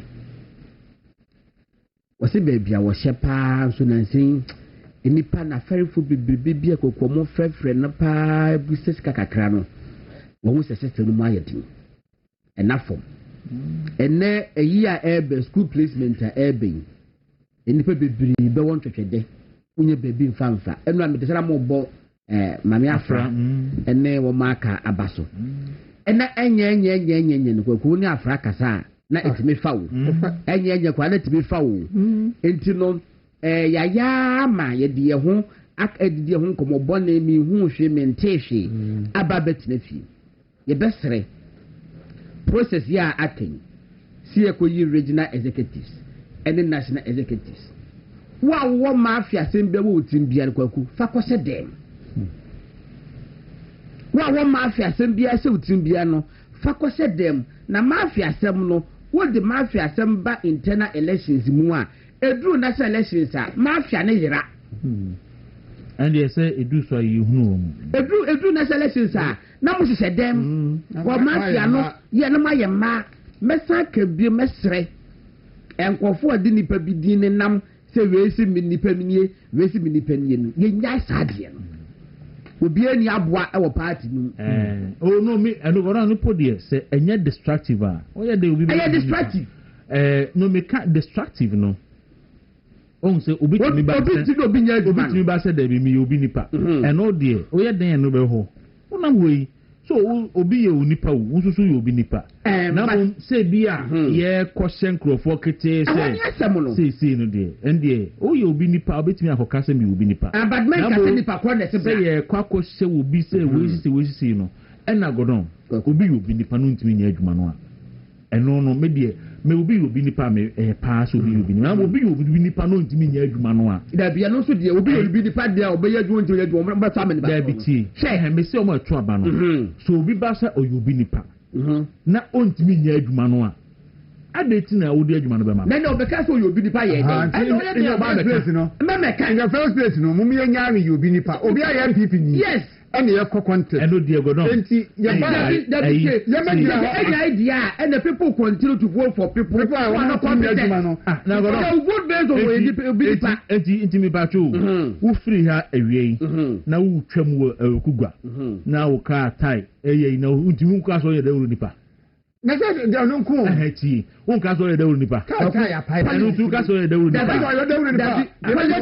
da TV ura na be so ma na ya man but about what there obi aba na me ba obi nipa enti woni o mo ye ba obi ankrofo nso no ebe susu se anya yankotuma no woni ye de bi so wontumi nya adwuma but there's no measure obi nipa obi kwa me ba tamba obi na woni anya adwuma me se ka measure no obi ye nipa ojina holumo there's no measure ya be hu so we can adwuma na so wontumi nya adwuma eya first consideration and say we nipa ye taso so we nipa dia say obehwe ni ba competence no Kwaku ye no ye second but last time ye got to presidential election yet bebere say yesi na Akufo Addo kra say iso mpeba omi asem biem nti no say sinti enu ntim krofo nkoto abantia no ba party for no tena se hu say ba omi aye Akufo Addo first one so Akufo Addo ni penti ye nto abantia no second one we yesi Akufo Addo so mpani nti ye nto abantia no but first one no party for heto second one ni party for can say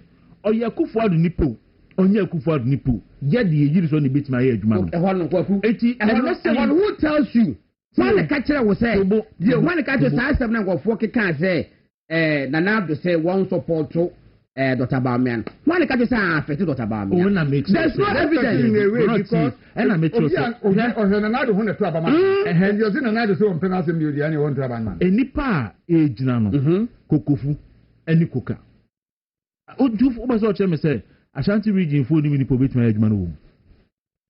Oh, why not? Omonim. And but they no more being kwa kase me ye we nipa. E ho na mpese. Se wo kase me we nipa dia, they will forget about obi competent. How na make say obi beba be kase obi and don't mean stop obi a because it has been there. Na mo nia yam pese be sin say obi ko chinchim obi say because obi nipa. Ya no so die chinchim say so wo politics ni. Ya no so do stop obi a try dey obi so be tutu so obi so chinchim dey abato no wujiri say obi so obi nipa ya no ya allowed chinchim say no so on tutu so wusu presidential primary see ego see saying why the chinchim why say that what's the day presidential primary say 2 obi nipa no dey buy but obi anjim obi answer enti na make say obi duni obi din be kwa obi betimi kwa Akufo din akọ na second Akufo so buy I don't be see obi betimi de Akufo din kwa bo say me Akufo ni pa enti mo nto abama me what I say but me no ha me say tio obi be ko be ka cha wo say apart so you obi ni pa no we nipa ko din na nam say me ye say oh nipa ko na Akufo Addo die enkofo keka asa asem no ye nya evidence bia support sa claim in fact Nana Akufo Addo kasa mafo Honorable Fatima Tobubaka wo support Dr. Mahmood Bawumia enti sa de nkwa no microphones asa go political ba eja no the most important thing is say let us go and elect competent people because we will be a coalition na akojina ho me dem ye Bawumia ni pantimi ntuma me no se wan kasa kra wo nyu hu ana se wo nyu fa wa ni mu nkonko na Bawumia adwene da wudi ene da utim enti ana adwene mo say brasa wa ba se mi ye da se bre betimi aye adwuma no mo ntu aba no mame adeɛ baako a ɛsɛ nkɔfo gyae keka ɛna wei wan support Dr. Ba ne deɛ twam ɛhɔ na wokɔ deɛ ɛhɔ na me no bɛyɛ adwene no problem you can disagree with my first point I don't have a problem but I will still insist on my first point then I will add this one to it disagree first and we agree second and time me go 2 points in my can the same thing but what zero cancels zero that his disagreement with me no it doesn't cancel my point out the hard dream back and Dr. Baumia we and Dr. Baumia bakwa support Dr. Baumia and bakwa was stay neutral bakwa wo ye say mum ye nya saa de no Dr. Baumia didn't need 100% support to become the flag bearer. Dr. Baumia support less than 60%. He's not the flag bearer. Says will be our support because he is our flag bearer. Eti munyai ena wa Dr. Baumia tibi no Dr. Baumia ka so tibi no bi anya adwuma the hypocrisy of that argument no any say ebinim wo ho a omo so ama bontin publicly am support Baumia oku Ashanti region ebi wo ho but omo so de nkrofo ko say omo ye Baumia ni panti omo so ban fama no obi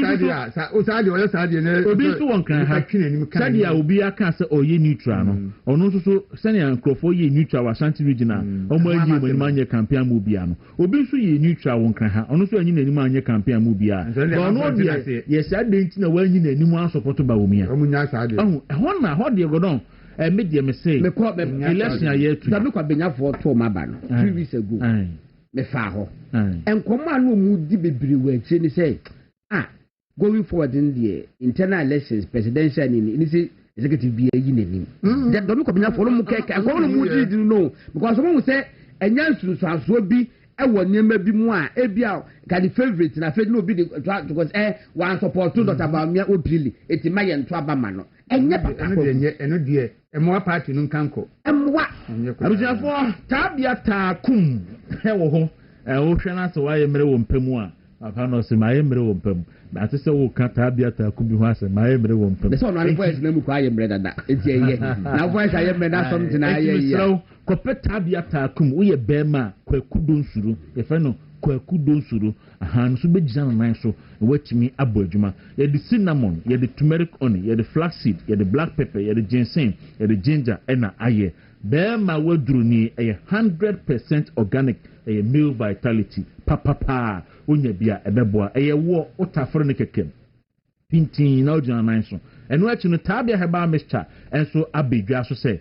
dura ebeboa na wate apo na afi so atimi anya hoden akwa ewadwuma ne utayare panhwe ya na wakadam mutimi so tabia heba mixture ne de fever malaria wenum atontimi ni honam ye wo ya aposo ibuhuwa wadru awuhiani ebeboa pa na nso atimi asa ho yare ba bi eto adru bi akwa wonsa ebeka bi anope oni omonkasa 0245 749206 ana 0243 686869 na oni empenifo so atwetwe enkomo na fe mo bi a ewachi nso no omo so ede aboa anope hye no so emame se wotimi nka ba bi for and a say control say omode engine oil be aba I friend Seahorse SP2 engine oil now we especially formulated at the Ghana the weather conditioner has seen san say what the engine oil no egu kemu a ewonsunsun so car no so one engine no berudu ebedi ansa na say car na miliki betu any ade nyina no ewonsunsun so ewo so ntimi srew bo modern anama unsa enka Seahorse for SP2 engine oil ni bi ebo adwuma bruta emaka no long journey eche enti we ni de unya bia mepacho ebebo apa enkom obi nka nkyerɛ sɛ o fa we guma anya hwe obua odiguma obebreku engine down so ye Ghana ni na wotimi nka de a Seahorse SP2 engine oil na make kanfo edi amanti kasa hodo amu yusu nyina ukona ne omudi nkomo so a ombechechi mu kama na nso etimi nya de 0245 4042 4386 and 0204 577 559 na oni omo so atwetwe enkomoda sebre enti ye ko na ya ye okay I will birthday ho okay and ye wi ene okay Eric the boy na fe you ni birthday no fi na fe yɛn kɔ yɛri ka ɛyɛ Mrs. Evelyn Tokuamankwa. Mrs. Evelyn Tokuamankwa yɛ business woman ɛwɔ Medoma. Ɔkɔ bɛtɛ Presbyterian Church ɛwɔ hia bɛtɛ congregation ɛnɛ ɛyɛ o birthday. Ukunu Mr. Ebenezer Tokuamankwa ne abusuafo no nyinaa ase anɔpɛ yi yɛmfa afidie so na yɛma wo happy birthday. Afei Claudia Osiedu nso so ɛnɛ ɛyɛ ne birthday na o papa Benjamin Osiedu ɛno maame Joyce ofusu apia yɛsoa efi Malata market ɔmo se yɛmfa afidie so na yɛma wo happy birthday nti Claudia Osiedu yɛma wo happy birthday. deɛ ɔtɔ so ɛyɛ Nana Afiriye Boaten ɛwɔ Achimota Napel Leaf Hotel ɛnɛ ɛyɛ o birthday na Galafi ɛwɔ Hamburg Germany ɛna ɔsi anɔpɛ yi yɛmfa afidie so na yɛma wo happy birthday wɔde mfi aduonum ɛnɛ nyame ɛnka ho deɛ atwa toɔ ɛyɛ Gloria Ofebia yɛ member MPP North London chapter ɛna ɔyɛ member Nana Ado Ladies Club ɛwɔ UK ɛnɛ ɛyɛ o birthday nti Abawa Radio ɛna ɔsi yɛmfa afidie so na yɛma wo happy birthday. Okay, that's just we na enyen prekunti anopa yi eyi maame fo ase obeba ochina. Oh, nice one. And mama adwimpa of adwimpa curtain say ukofodua ono so anopa yi or adwimpa yi chia no mama adwimpa good morning to you. Me hu ache seat ni ebehwe. Nti that's where mo boyo so ma ti aka fa ka hom. Ma ye pia sra ha ono so number. Ye wie pepepa na ye ne eyi fo na chance nti ye ntem na ye kwa new land travel consult mpese me se o pese o tu kwa abruchira. Ehun krata sembia hunkata se bibia fa wakontuo no ho no fa beda wo mo open visa ye Schengen visa e de akọ Europe amai horo no so ana se open se ukọ ma mi ti se Canada ana UK open se okosua di o ukoya dwumo ukosra wo bio ni nyina mo ho enhye pade ma Dubai na kata na ukọ na pa work permit a o ma ye krado se ombeboa wo maka to se bibia fa kontuo no ho no o de fa koma New Land Travel Consult for no omo hwemwa na enyema enkoyi Ashalibotwe School Junction na omowo on numbers 0241 735 and 0503 197 323 frewomo na enuomo enkasa na emwa eseso mo de bebo obia no omo mfemwa na enyema enyeyi ma nature medicine edindomi ensan abegya so anopai ye kan fama ya hwefo nyina de dika ye gastromixture wa wanya stomach ulcer typhoid fever diarrhea na indigestion no odi eni wo so aduane to yem na yem ye oya no so aduani wonya bi nunuma ebejai oba bia ubu nsa wote ya na wonsabu nsisiso na wanya yeast infection won so de eni friend menstrual plus mixture bi nunu na honto wo ye be ma wasi mpani kwaso into prostate ya kese ma wodun so e how be bra bem ama wo tete me se ohwe prostate plus mixture ni chamedi tiaba no na nunu bi na ohu ento baby atuntu adori abenya nature medicine no ni bi ato so pe bi atudi a number wo be frɛ no e 0248 778899 na onso so onu omo atutwe ho enkomo ABA Herbal Clinic omo se men kan show se wanya problem wani so se glaucoma na cataract abra mbe yi afi hosisi ya amawo eba nemu mreye menstrual disorder hypertension stroke prostate liver and kidney related issue bia na o de ba nyame tumi nti omo de bibidro ebe yi sa ha no afiri so kaswa millennium inside adade last stop ho ena omo na afi ukokumasi a omo kwada so dwunase me market na chi ho mo amodo ma ahinkro no monko Ebenezer Preparatory School no nche wa oni apia kubi coastal ena bo ho number is 0541 565 199 and 0502 812161 Mesrawo ensure de wo fi ama ho hia pensu papa na emwa wo Ghana na ope obi amana be ma nsu papa pa a family drilling company limited e ba se yentu nsu ma wo fie wadwumam school mu asori brono amote so a wo ye number 1 omo di mfidie ba betun kama tuko fom pa akọ ya botan no mu e wa se atwi nsu papa no e de ba e me ni penya nsu papa no e ba se omo enye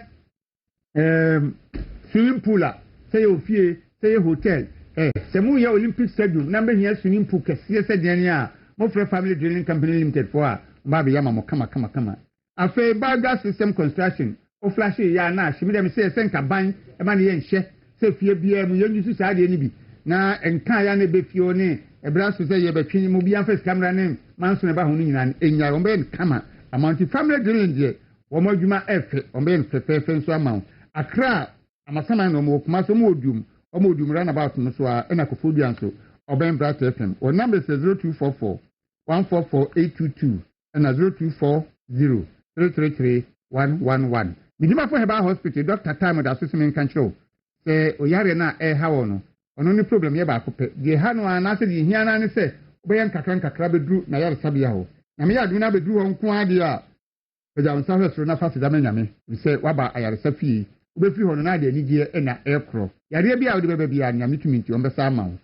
Kuma se o mo bua kwatwemago e na akra so mo popia so mayira.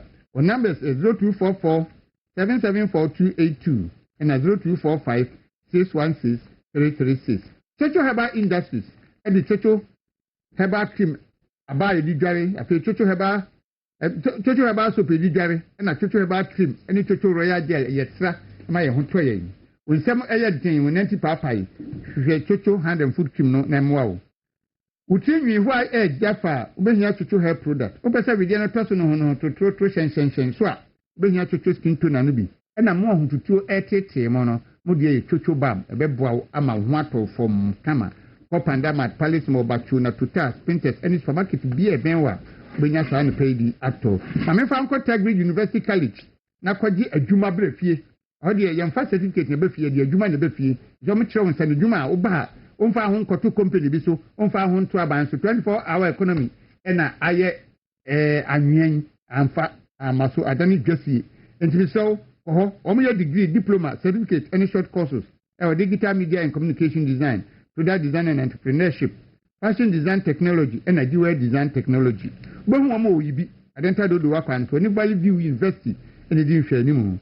Our numbers are 0540 124400 and 0540 124488.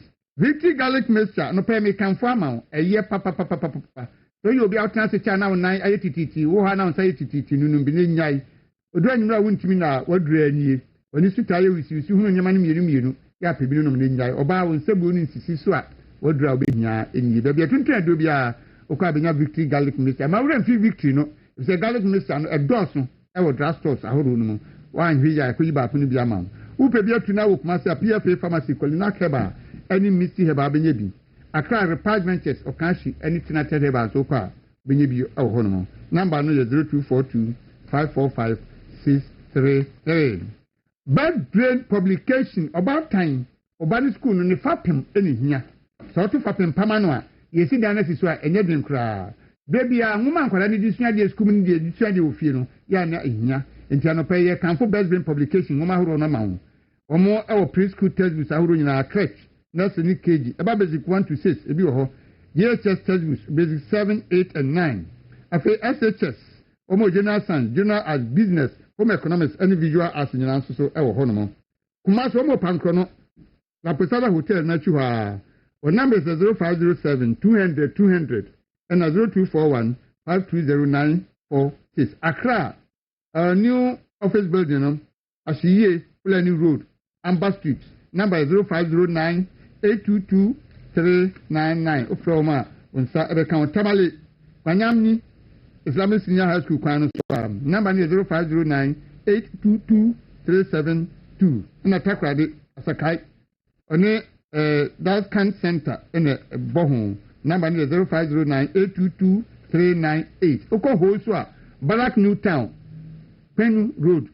Number is 0503 649-201. Sunai Abisin.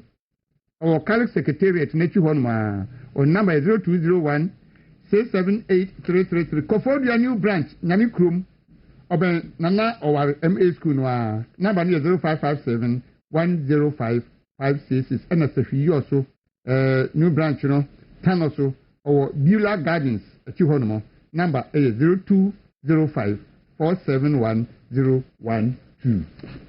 All right, that's where me that sinti. That's where a day jamana. Every mene odi agromu akwesi from pon. Ebedi and come from Tebotech. We are na afei abedwafo nso so betena se na yɛtumi adi nkɔmmɔ kakra. Odi, good morning. Good morning, Kwaku. Bia bɔkɔ deɛ. Yankopɔn adom bia bɔkɔ. Ede Nyankopɔn ase papa. Anɔpɛ table tech de na mɔman. Yo. Kwaku, mame na wase ɛna nɔpɛ yi. Yɛgyina dwumadie kɛseɛ so ɛne afidi kɛseɛ so. Yɛmfa nkyia sonko mfama ɔmamu no nyinaa. Yɛbɛkɔ so asɛ twɛde ampo Nyankopɔn asomdie ade ma ɔman Ghana ana afɛ so emu nipa nyinaa. Abusua ɛna da yi so yɛsa no adi hyɛmbie ɔfidie so a ɛma awɛ mfi. Nessa no swami sɛ ɛyɛ Tabotech garages ɛna ɛsɛ no di mpunimpu. Tabotech garages ɛna ɛsɛ no di hyɛmbie ɔfidie so. Woni ni sɛ abere bi a wobɛte Tabotech garages no deɛ ɛsɛ sɛ wohunu deɛ ɛsɛ sɛ bɔ adwuma mu sɛ yɛyɛ dwumakuo a yɛnam abɛɛfo ɛkwan so na yɛde siesie cars yɛde service cars ɛma cars a ɛtete amansan cars a ne use ɛnya amansan dɛ cars a ɛnɛ ɛha amansan no saa cars nyaa no ɛnso ɛba in good condition ɛba in good shape ɛno nti baabi a wobia a wohwɛ me ɔte me nka yɛgyina akɔnya yi so ɛne dwumade kɛseɛ so ato nsa frɛ ankrankra nyinaa all individuals yɛgyina akɔnya yi so yɛto nsa frɛ all private companies ankrankra nyiwakɔ ahodoɔ nyinaa yɛgyina akɔnya yi so asan to nsa frɛ all government agencies aban dwumakɔ ahodoɔ nyinaa sɛ wopɛ one reliable automobile company yi a wo cars a ɛwɔ adwuma mu wɔ cars no nyinaa ɛwɔ fie no nyinaa no one reliable automobile company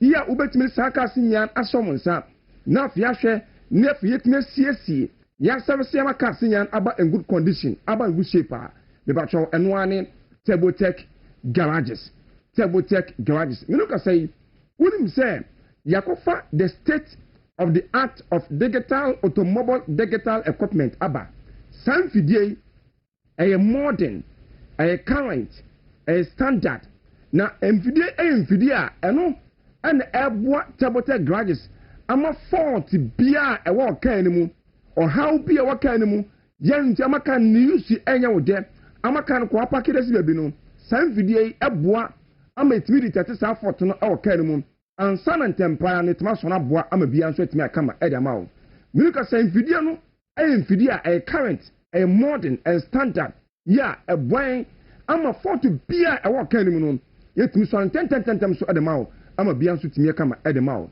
ɛne ɛkasa yi yɛwɔ mmeranteɛ ne mmabaawa a ɔmo adwene mu abɔ bill ɛba kaa siesie adwumadie mu a ɔmo yɛ adie paa ne san ti yɛgyina akonnwa so ato nsa fo biara wonim sɛ meno kasa yi wopiem ɛwɔ Tabotech garages asɔ yi a kaa siesie adwumadie no ɛyɛ kaa biara ana esiesie fiti nketewa mu ɛkɔ adantam ɛkɔ kɛseɛ kaa biara wonya ama yɛ akonnwa na wode ka no bɛwura mu ɛwɔ yɛ ade no mu a dwumadie bi ɛfa ka ho biara no from head to toe crane to kran here wɔ dwuma ɛwɔ asɔ yɛ ebi a wobɛ so bɛyɛ general service na yɛbɛyɛ de ama wo wobɛ so bɛyɛ deɛ fɛ no engine tuning overhauling anampo pɛ so bɛyɛ body wash oven spraying anampo pɛ so bɛ service wo air condition wo gearbox na pɛ so bɛ repair sɛdwe dwumadie nyinaa no yɛyɛ ɛnso ɛwɔ asɔ yɛ empo wo kaa mu nkonya kaa mu nkonya ana atete asɛe na afɔ pɛ so ɔsesa yɛde sɛ dwumadie nyinaa ɛnso ɛwɔ asɔ yɛ ɛno nti Tabotech garages deɛ ɛyɛ full pack company a dwumadie bia fa ka ho biara no yɛyɛ ɛnso ɛwɔ asɔyɛ no mu ɛna amene kasa yi ɛma ɔwerɛ mfim na sɛ nso ame sɛ ɛmfa wo ka no nkɔma kwankyɛn vitani biara ɔnhwɛ yi a ne yɛ 6 ada no 9 ɛmfa wo ka no nkɔma kwankyɛn vitani biara wɔnhwɛ yi a na wobere ɛne wo nkwa a twɛ di ampanyakopɔ de ama wɔ asase esu no na abere no nso atumi asu atwa ɛkɔ saa adwene paa na no da yi ehwɛ ka nkwanhyia ahodoɔ a ɛrekɔ so na esisi ɔman afɔ no nyinaa dodo naa no ayɛ as a result of kwankyɛn vitafoɔ a yɛde cars no kɔmɔ na no wodo ka no kɔmɔ obi wɔyɛ mebakyɛ o fuse box wɔ bie so ɔde wire bi ahyɛ fuse box n'ani wa ama na no de na wiper nyɛ adwuma sɛ wiper hyɛ ase adwuma ofisɛ no ano no wɔn sɛ na no de kakutuwa bi kegya tɔ ɔka ne mu ɛha dwen ota yi etu yi hwɛ not ne yɛ 9 anapoka bi wa ɛyɛ num ɔde mmiɛnsa pa na bom ɔde 2 pa na bom mebakyɛ ɛkɔba sɛ ha dwen ɛno nti wopɛ one reliable automobile company yie betumi na ma abɛɛfo kwan so mfidie kwan so na fiatumi na siesie cars de ma wa ɛno ane Tabotech garages na ebia woni car siesie ho sam to nkyɛn a Tabotech garages ɛsan ɛyɛ dwumaku a yɛtɔ cars an yɛsan ɛtɔn cars emu nkomonie Tabotech garages ɛtɔ car bia who parking car baby okoton sa parking car da mom table garages who accident car no enya kwanhia aka nwuram anampo car no enyi akotwe da besifie kana ko dia police phone sema kona na woni a police phone ko sinkonya na wo car nya kwanhia aye wadwene se de ahwe enye yie no je car no efiom sem kwampa so beto sa car nya kwanhia no fama table garages beto sa car no enso atime atu aka who moving car ya odi for sa bon enam krom 1 year 5 years ni 2 years ni 1 year ni still obi antimi to kana odi for sa bon na baby okoton sa car na mo no table garages Ghana this year won go phone close so amade cars efie mo no eba Ghana na enei odi accident cars aba upe one reliable company abetwa ton sa cars na mo ma eno ani table garages odi moving cars home use cars brand new cars efie mo no na bedu Ghana obe so ton am baby okoton sa cars nya na mo no table garages unim se empempe no nyentia na se Ghana this year dom cars ni bi koma garage fo ya na cars ni timi si woche ebu otimi ya 1 year ebu 2 years ebu obokwa na chance na bi cars miensa enan anamponum anampo bi na chance wo koma one particular garage bi no cars nya da husio nyentia cars ni che most at times enso garage si aso ene se ayemfa so kase aya na moto cars no sunti oboni se high profit margin emfa so ayebefu eso and the moment that some for soccer to cars so no makan be see grad wa che ye pa eno ana table grad say jano aya na yen hwe for soccer se mebre na mo de didi ene say ene ye no be business a ebe kwa ho hare so ebe kwa wano ere ma afanu melu nyina and so cars miensa obre nan obre enum anampo dudu be betim na bre bia no ehun hyehye no be ye no say 1 month 1 month 2 months 2 months say 3 months 3 months asem and ti baby obi a wo hweme baby a ogakoton car no edemom no table garages say accident car say parking car say moving car say home use car say brand new car baby a ogakoton sa car no edemom no table garages ebio so ope car bia to a baby a okokope bia to table garages anse meto enkomo so nya wie no mameni nka fa na mesem fama wo baby obi a ebacho wotemi ka ohweme na mese no eno go screen so no to bo ase na femi fama wo na fa na mese sisi a enkomo bia wo che bia no oni penifo ni san komo no na fama boa ma bia so timi ay kama enso timi edama wo na mese ne miensa ne din kan ni 0206 481 793 0206 481 793 0206 481 793 number touch me no eno double WhatsApp number me ba cho eno suni 0542 275 252 0542 275 252 0542 275 252 number chapter atosumian sa enu sunye 0542 961 111 0542 961 111 0542 961 111 me ma twa to ankomo no so a me san to gara fo nyina anim se wori ka yesiesie ka sa yeto any cancer ton some eton chan we ma cho any other form of property bia or plot of lands or uncompleted building or computer building we ma cho provided say location aside japade woyi ayekama baby ajapade no woni kama o pese oton a baby akoton sa wa asase no ne odan edamom no enso table garages sanso so pass asiato o pe ne computer building ato upe on computer build ni bi so ato a baby akope bi ato table garages Ghana ha de uhwe table garages e chi akwan a eyemienu asweka se pa ayo no ye fra no headquarters no eno ewo enkran ya the nation's capital Accra haya ye wo awosi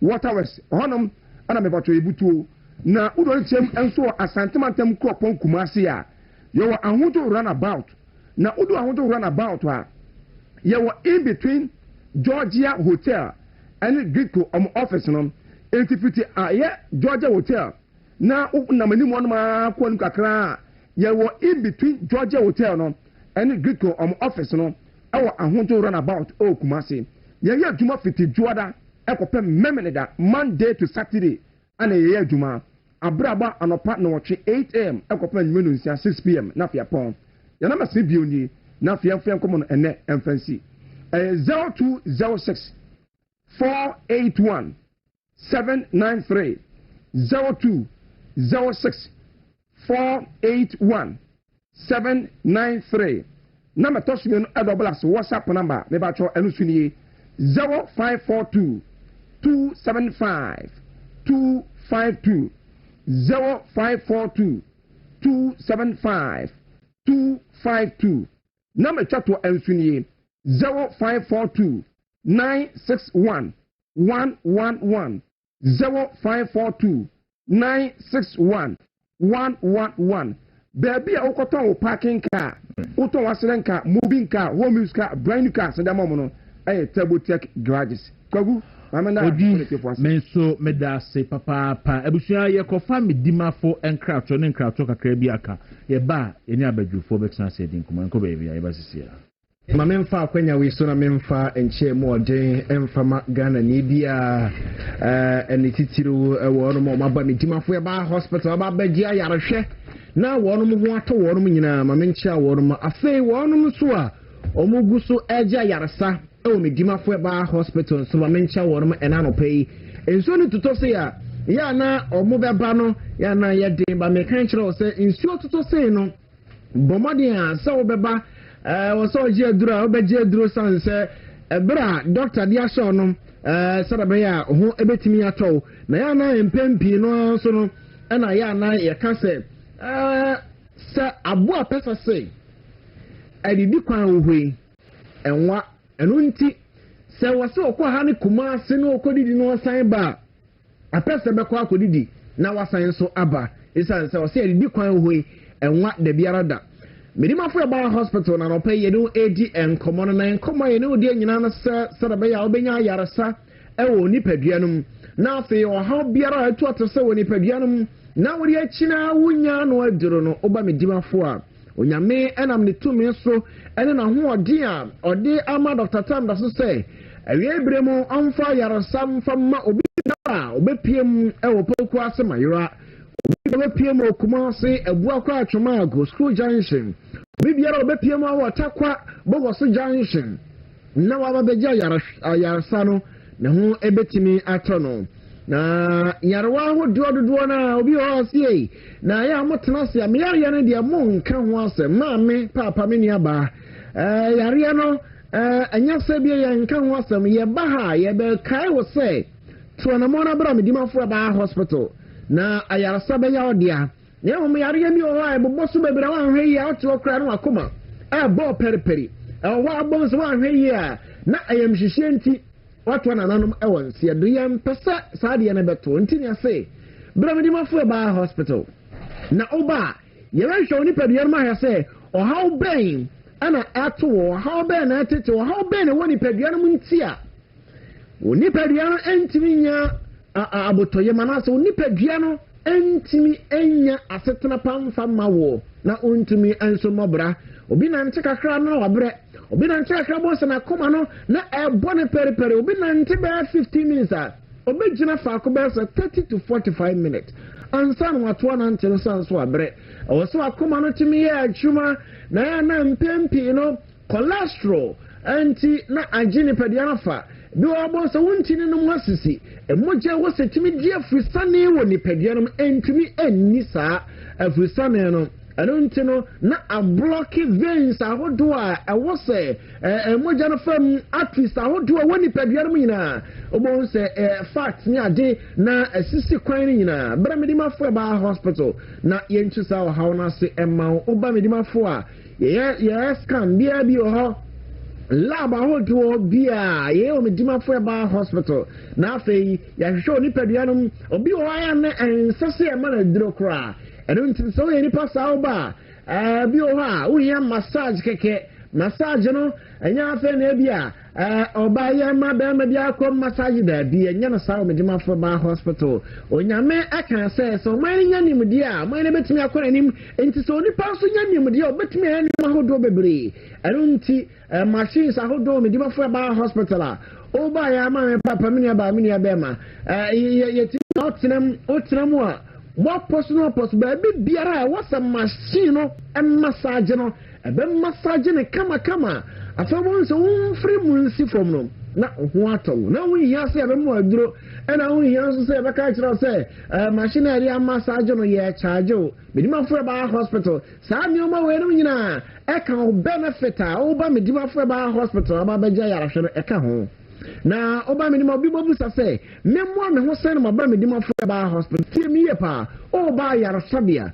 bo won so oba yar sabia ye me dimo fo ba hospital ye ni sa fa 3000 Ghana cedis to ho pekin kran sa ne ahwo ye ni sa fa 1500 fa to pekin kran e bia obi ka so me ma ba Amia ka kira me say me fa 5000 to ansa na mahemba so se bibi sa to a enya Dr. Chanda so se o se ya ho a ye numbers na wo TV no so no ana enyame aduma so a kira Dr. Batina se Friday Batina se tutu wanamo na bra na bebo papa mane so sei na mo kan ye ba nya sa ene tie e san se medimafo Dr. Oba obetra ne mai sei Fasika ke to bi beje wa yarasa e o medima fo ba hospital enti wo ha bi tete wo wan kasaro obo se asiatica obo so namuro mu no atwe obi obo se ukotodwe ensu atotoi rheumatism ni arthritis ahojo obo se ukotodwe no wo so gegegege sa bema ato ukotodwe no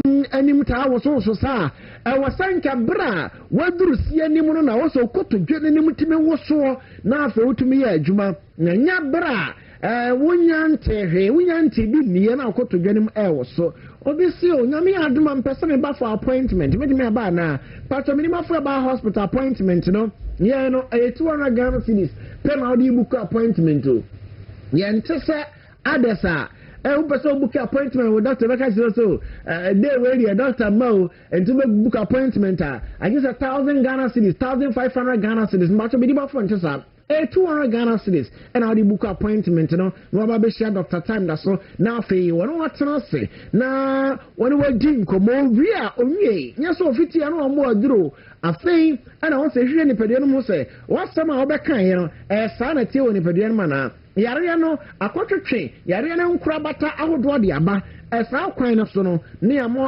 akwakwa lab wakutwa scan nyoma ahodo wo so ye bia no waye na obi beka say na mo de mo lab de esa ne ye ntimi ntio mpacho ube ta scan e o medima for ba hospital unti amro 150 cedis there bi scan bia obetwa bia unti amro 150 Ghana cedis maybe 100 cedis maybe 120 cedis but on my lab emetia more than 150 cedis o medima for but onyame na mtumi so dom doctor no ono ankasa machines ahodo no wode abase ode beboa Ghana for enti for servicing ti na about yes kaka kra bi na sara be ya obetumi so dia service machine no na atumi akonkan kama bra medima for ba hospital na afi yentumi anso ya mwawo yen card abe ya 70 Ghana cedis pempacho yentumu from the 70 cedis na watumi so aye but me too for say okwa yara sabia bia say ya medima for enye medima for onante be 100 meters but oduru what na say relax say be 10 to 15 minutes now ansana wa me atake vitals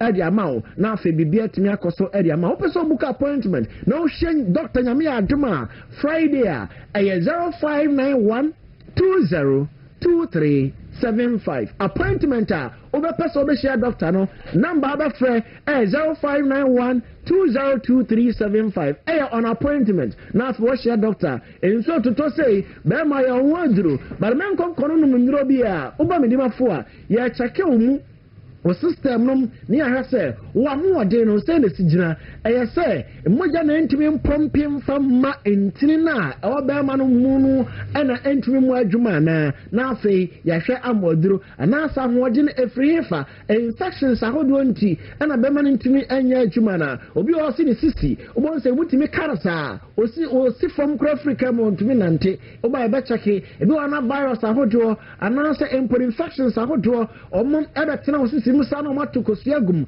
afebon sa mo dare no obon se wane mo hwehwew obi se bi na misisi mi de mo hwehwe me pa infections betimi akoso stadium no kwakwo so betimi akoso stadium no bara oba medimafo a jai ne be hwe ni padua no nye hu se ohaw no aha ne wo ne amo aduro ne atu ase e de amawa about ensign so emmabiem ba me kan kire se ho na no ma bibidura nye se bia wo ho atọ kra no e wo mu anu ma bibiduro kakra e wo mu anu kakra na wo de asiesie ho na afi ho so atumi atọ ya kọ but me kan kire so ba bi o so ni atenka de nti na oni atenka esan infections age ahimfi afa obe de nya atenka infections ahodo viruses ahodo age ni pedia na fa eno nti immune system na e weak e ba sa na so bi wa immune imbalances ahodo anase emporo enyoma ahodo abeni peduare mu ntino wankasa na atenka no entimi ma oba medimafo ba hospital ye bebo no ye to stadium mo ye numbers na what TV na enim no ba cho bi abetima frɛ sɛ wa mo na person frɛ a oba frɛ 0244 774282 eno esanso our WhatsApp obetumi afrɛ on WhatsApp call na on ye din komo 0244 774282 ana 0500 727215 0500-727215. Me say, I am a Dimafo Herbal Hospital, Dr. Time. So, Namia Duma, Dr. Wankrai, a veteran so watchina, and an addiction coinina. Thursday, Friday, Dr. Veteran oh, Pokwasama, Tuaramo, Nabra, na ya mo, we say, Yaria de, Yarian Busia, a coincia more enfro, Dawuro, and I'll pay a better papa. All right, couple.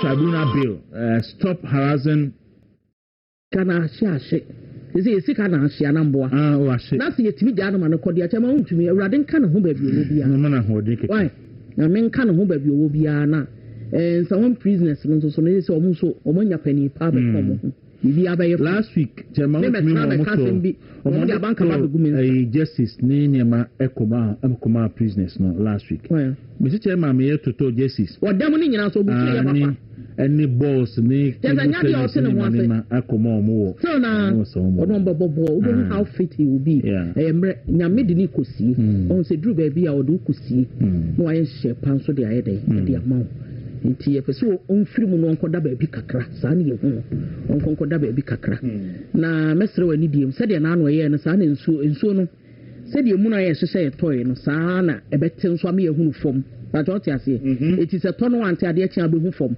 eti se de na ye no akina bi saa na be na ma mistake ade we e na ano akonya ya metimu na na agotwe ya na metie e na wototoma no na me bonko mo na me ka se enia ma ekoi owura ne de na be god no election once yesete wona wa ye free mu fum okoye campaign no okodo akoka ba akono ho atam okoye campaign no owura no I wish him well yes odo Fatima to Abubakar na ma na se mfa ne yenchia na yemfa mo jimo so pa odo ma senso ho asam ene ne ade ehia adwuma ne ye veteran we accountability of course any transparency of course yeah we adwuma we na ye veteran communicators we too no obi awo system no 16 years what has that from enough huh enough 16 enough out of my 28 years serving the party my spending 16 years acquiring common opposition power and then friends opposition emoatem didie ye gumi ho fi de obi nim kra na ka fa wo ho ye di atro to me so obi di wi tofi kra na atro bibi o di wi tofi ni wi ana di abanti na say o tro some fu bi ade fa we've gone through all these things and then oba o de ni die be mai so ba ni nua ma mpanifo no mbe ye adwuma na mbo yes and we wish him well until na me ba no abo fati me tie kra no no me ne chat wo se me nchia na mfama no na no ba bia wo tie ba bia me tie he ya na me tena wo se me ba me nsa me da me ba na atia kra na mbo fu na mpese me chenji e na me ka se e kwan ye de chema wo ntumi afa so sa na aban be sesa se de ne nsa ntwofo bi hu ni se mampani a wɔte so yɛwura John Dramani Mahama wɔyɛ deputy Jesus Christ wɔ asase so ɛna me se Dr. Baumia tie me ka ne biem sɛsi a me no ka sɛ ɔma akɔhye o anom reet wɔ twɛn deɛ mɛka no ɔma sa bɛyɛ bad story ama me wonim ade ko nti ɔmo yɛ saa story ne maa me no wo ɔmo nim so mbɛgya maa me no enti yɛnyɛ bibi mfa Queen din to so ne yɛn discuss na sɛ baa ne yɛadae bɛte mode me din to so asa yɛ nhyira koraa ma me maame no asɛm yɛn discuss mebɛtena me nka ho asɛm yɛbɛtena yɛ nka ho asɛm enti mimi din na ade bɛyɛ story fo moto hɔ sɛ yɛka sɛ ɔmo de enwura na fra koko na ɔmo di to ɔmo wie da bu ɔmo ani so sɛ ya na ɔmo trɔ nsɛm fo de ma me mebɛtena obi sa abasa nam sɛ Dr. Baumia so ba ɔno so bɛyɛ deputy Jesus Christ in fact obey Jesus Christ himself, obey the 12 disciples, obey asuafo du mienu no, obey bibia bi. Nanso whatever is happening today, obi aka no apado, CSOs, oba koma no apado, asofo no binom, omo kasa ye bedi o matam, ahemfo kwa do muntimi kasa because omo kasa aban we mufu obey dey. Omo kala bedi o matam, aso me ka no ha no. Yes, me kai pa. Ne sent ye ba power bibia esi na obi anka ho aso omo susu say ye no. Ye ba power na say ye so action koso a. Yes. Omun come on pado sa be kan fantimpo na so omun come on ntum sa omun ye kom silence one mbra omun so na me ma ferifo ahemfo asofo empenifo bi a menim omun me block omun number for 6 months me ya achi ni wi a na ma on block omun asem a me kan ye nie you have the tape he fa na asem ma kire mu ha yi me kan say me ma woni asofo ni ahemfo me fire ya hemfie tie me na na ba oyo hema me na na be ma as we speak osu menhia we twafo menhia me na na ni aba ma ba kopa waka asase so osu menhia eja sei me na na ba oyo hema asa na wo ni mi fra hemfie me na na be ma ye sofo me ma me ne stafada oyo sofo me ma me ne papa ye baptist ye fiefo nyina ye baptist so no ye sofo pani e wo wanchi mi fra sorry fie na ha kana e wo na sofo ne e friend say ahemfo na omunim say yekunu no nkra ya ahemfo de omunim wo akonta omunim omunim ri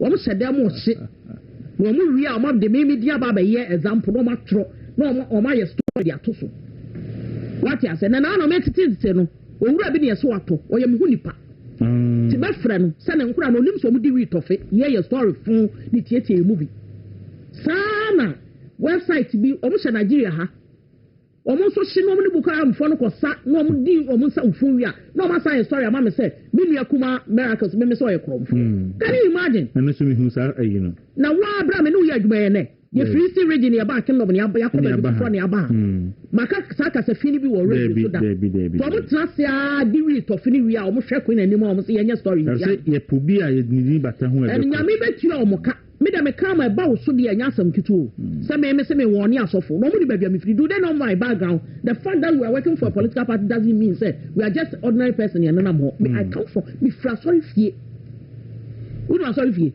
o mo se kokko no mo de ade bo omumu ye goro no e garo han no yes I want to be free how can I disrespect asofo say me won ni na me power be na mo am de ko won ni obi say me committee a be dey run Bron regional elections regional committee no ne me national chair me boa me ya adwuma no ahemfo committee no so and you think I can disrespect them na bo no frem no was way ya o masam kura no me obi a onim obi a nim say papa bi me de me nim o sa wo te Holland say wa send some no do messages kura wo me Facebook messenger bra me nim me hu ya ne say Rababa ko Matilda Watson na efu Willie ku Facebook say wo si jedu fa kwene ya arrogant wa kwotro wa for fake story MPP ni o no dia to the page say this lady is arrogant and because of where we lost 2024 elections. Can you imagine this? Me nemu no dawo onya me friend on Facebook bra me ko ni bia no ma ko business say nyam bia ma ye ni bi me ko ya I love you I love you my sweetheart, you are my heart, you are my crush. Me screenshot to them the man e want them screenshot it ni messages or them the man say arrogant person and now they will do chasing frustrated to Holland and I saw Bolaga Juma now nya bi nya na me na do ani brebe so true story I said that it's also I love you or take you or feel you now ngwa no anya arrogant so be ka sorry yes so for me you right enya bi da for bia dey say person is I love you udie ko the person say the original na no no kra na enya eti betro eti you love you now love it be ka so arrogant then dey say me ntina me arrogant e wo say me we pray wo so na happen ya catch them crop for. Okay, 1 euro be brew say. What your crab soon be a man 100 euro. Me na me no. Who be do crop so be who be any pass it na afa da na ni bre. It's best from party for na moti asem kwam na mu di so no. Munya botre. They should know say and say era of the saying misinformation, disinformation, money are there, so they shouldn't pay attention to everything. They shouldn't pay attention to it. Yeah,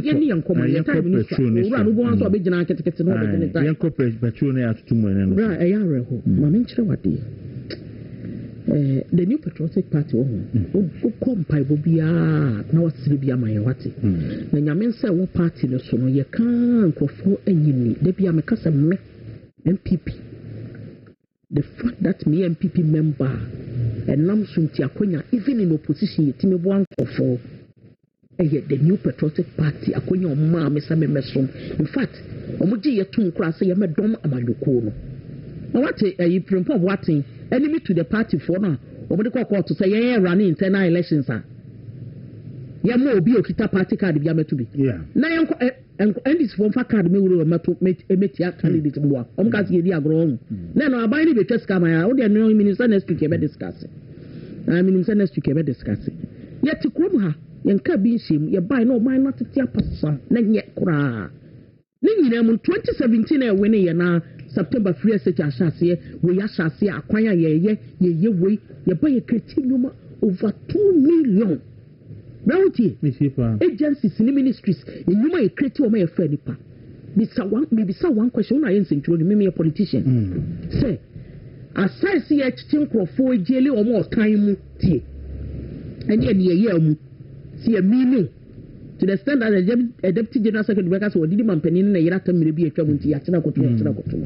Aside that, a Juma Benoma created. The one year whole interior minister, no, I can't know. One case of party for your phone from some of us say, or more check here, no, medicals and buy over 2 million or 2 million, 200 a year, HIV positive.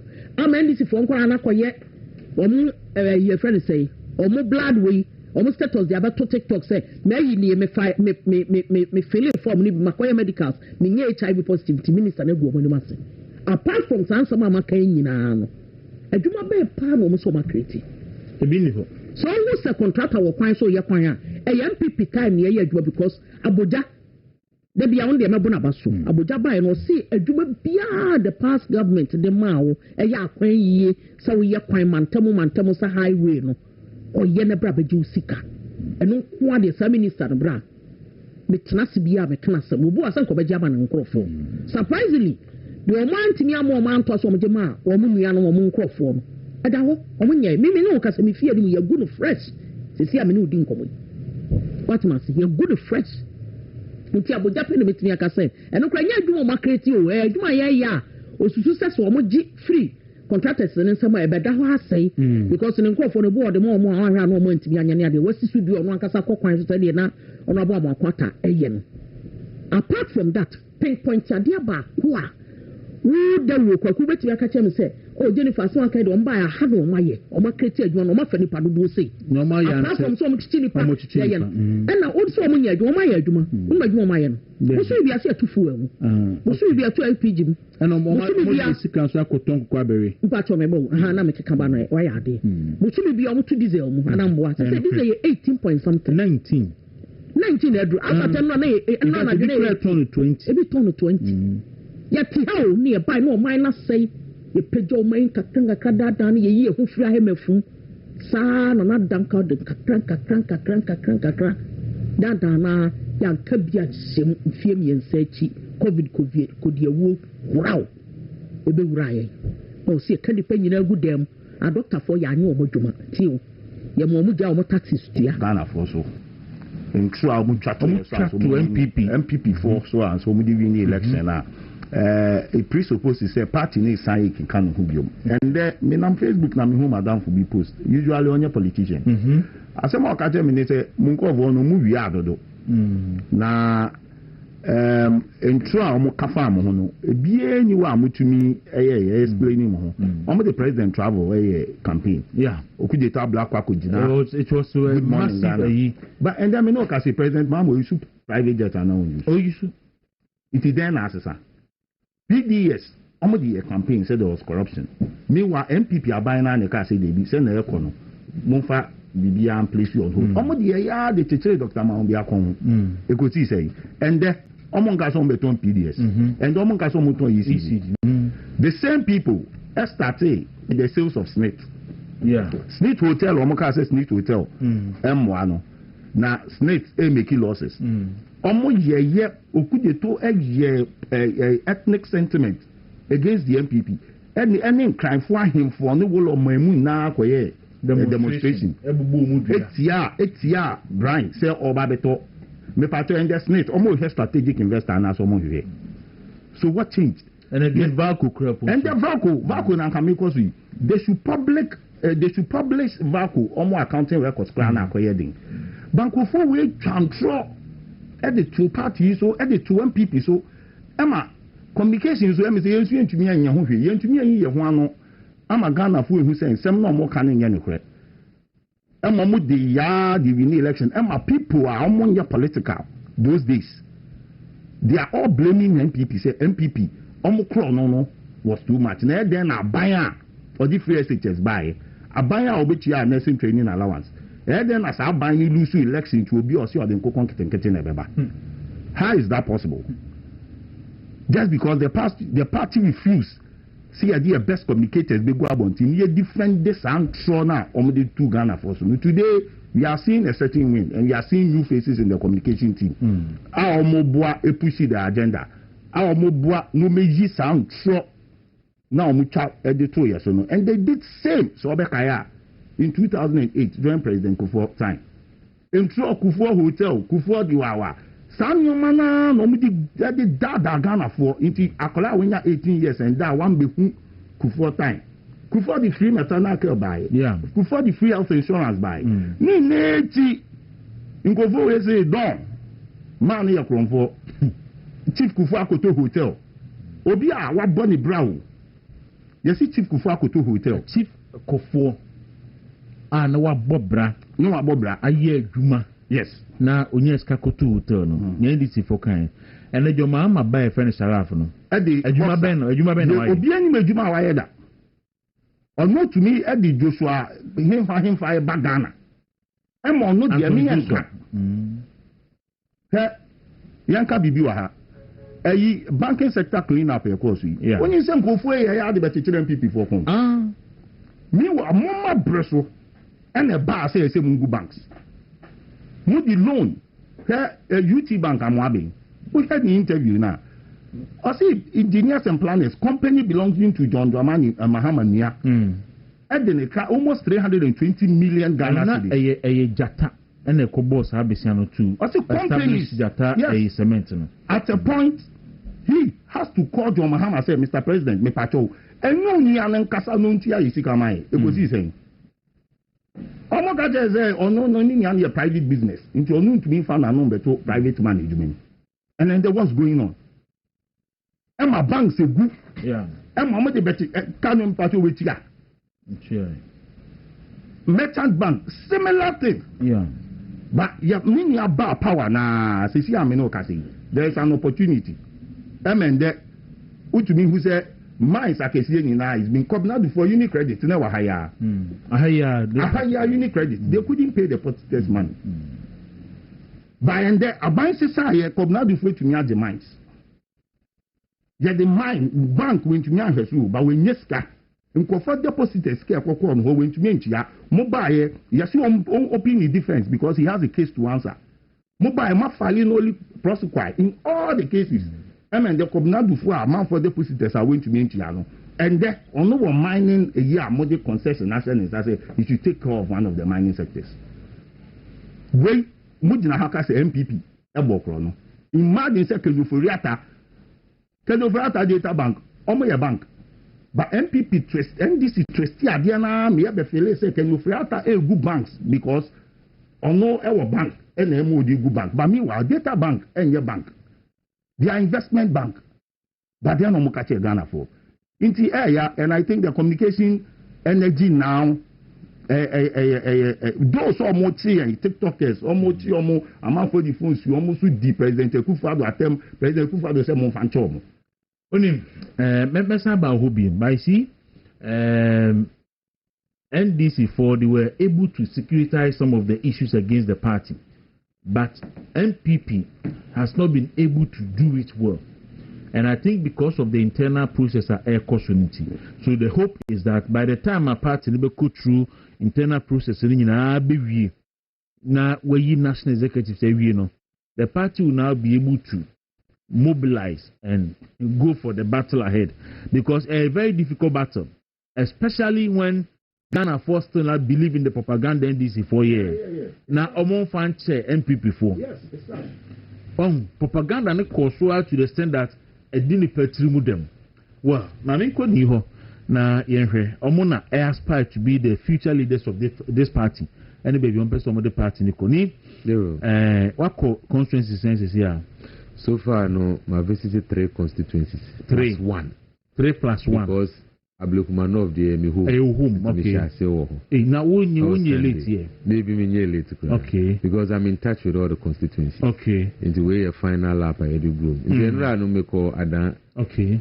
If you are down, cause Sege, if you Sege, Echo, Ningo Pram Pram. Ohoni na ayede. Ohoni na ayede. Ohoni na ayede. Adan they also constituency in here fan. Ablukumanov. So Adan so they wow dim. Adan me ma me ne papa Messi Blabo hono fi. Hono kai pa. Te ko bia wo. Okay. Enti me ko me he ne kra e bom pa e ma me so wo. Adan so dey. You see, I'm a benya a you who say festival say this month me one. And what can say memra? I'm former DC. Okay, Sarah, and I'm a former parliamentary candidate in so. Okay, Donuki team. I say me you must see emra. Donuki correct pa. Auntie, you see a boy hona ye baho. All right, but the wo share sani a wo call response no send a delegate for more contest more you do saying we two only incumbent baby I'm an incumbent in the echo. Wow. First of all, Adetina regional secretary prior to 2016 now me a Greater Accra regional research and elections officer. Okay. Now me boss a regional secretary Honorable Ajeso, former mayor of Accra. The chairman Ishmael Ashite, first vice Alfred Boy, second vice Albert Ochri, former MC Ashama. Then Archibald Kovner as organizer, Joyce Kono Kizin, Pari woman organizer, anyone can. That was a strong team. Exactly. So it tells you that 21 seats are to me winning in 2016. No? And yet wishful thinking and laissez faire as a yet now results. No? There were a lot of inputs that went in there, a lot of research analysis, a lot of strategy and planning. And certainly, the regional secretary was in charge of operations. And who said yes, you call no. But after 2016, Nyaman Shedanko Yesa 2020 elections, we lost 7 seats in Greater Accra. Jinanka Obeje say a wake up call. Thank you very much. But unfortunately, I think the slumber was too much. And to fast forward to 2024, we lost 9 extra seats. And as I speak to you now, from 21 seats to 14 seats to 5 seats in Greater Accra out of 34 constituencies. More, yeah. Certainly, if you are a manager and if you are an owner of a company, not 21 branches, it reduces about 14 branches, it reduces about 5 branches. You would want to do a managerial shake-up. And where else to start from than from the membrane where the strategy starts from, the one who is in charge of the operations of the party in the region. And my year a lot of consultations. Previous time we contested, but now I'm paying for say, Nyotina Sunu wako 1 tempe. And just a man of crime, you know to me redeeming home. And I'm in charge of Mama and Sahu Kwan. The Minoka say the incumbent has done 8 years as the regional secretary of this party. Now, out of the 8 years, 21 seats now at the share and Sano, about down to 14 seats, about down to only 5 seats in Greater Accra, and totaling, in fact, minus the 34 seats in Greater Accra. And this NDC get 29 seats, now get 5 seats. Let's just say, if we want to do something different, it means we have to change the status quo. As I say, a wise man can maybe say, doing the same things and expecting different results is a classical definition of insanity. And I feel say this is the time as he the membrane of the party, the strategy, so that we can be able to go into the 2028 elections with new energy, with new strategy, with focus. And I put myself on. I was part of the team that produced the 21 seats, and I was very integral in that light. And interestingly, I wasn't just part of that team. I was also at the same time handling certain national electoral operations for the new patriotic party at the national party level. Because that many assistants to Honorable Martin J. Mensa-Kosa, then National Director of Elections, and now former local government minister. At the feet of people like Dr. Lord Kome, the feet of people like Honorable Ajesoa, the feet of people like Ishmael Shite, the feet of people like Honorable Henry Porte, former Member of Parliament, former Interior Minister. To be able to understand how this region functions. It's the reason why I put myself forth and say, I don't come in as Matra Makwe candidate. Omoka said we need a very experienced person to handle. I tell them yes. That is the reason why it's good to pay attention to the one who was part of the system that produced the 21 seats, who for the past from 2008 all the way till now has been integral in our body politics and has a good understanding of research and elections and strategy to be able to deliver Greater Accra. Because regional secretary there, what do you mean a strategy? Chobo for one count. Who the end say who doing very tactical operations, because you are the director of operations of the region. If your job is cut out for you, and you will say be a regional secretary now only a regional organizer, a corporate microphone who will program I say chobo. They be who the end say you have the cool heads, you are thinking of strategy, you are leading operations. You are effectively deploying the energies of the various wings under the organizational team. Is that the organizational team in a report and now?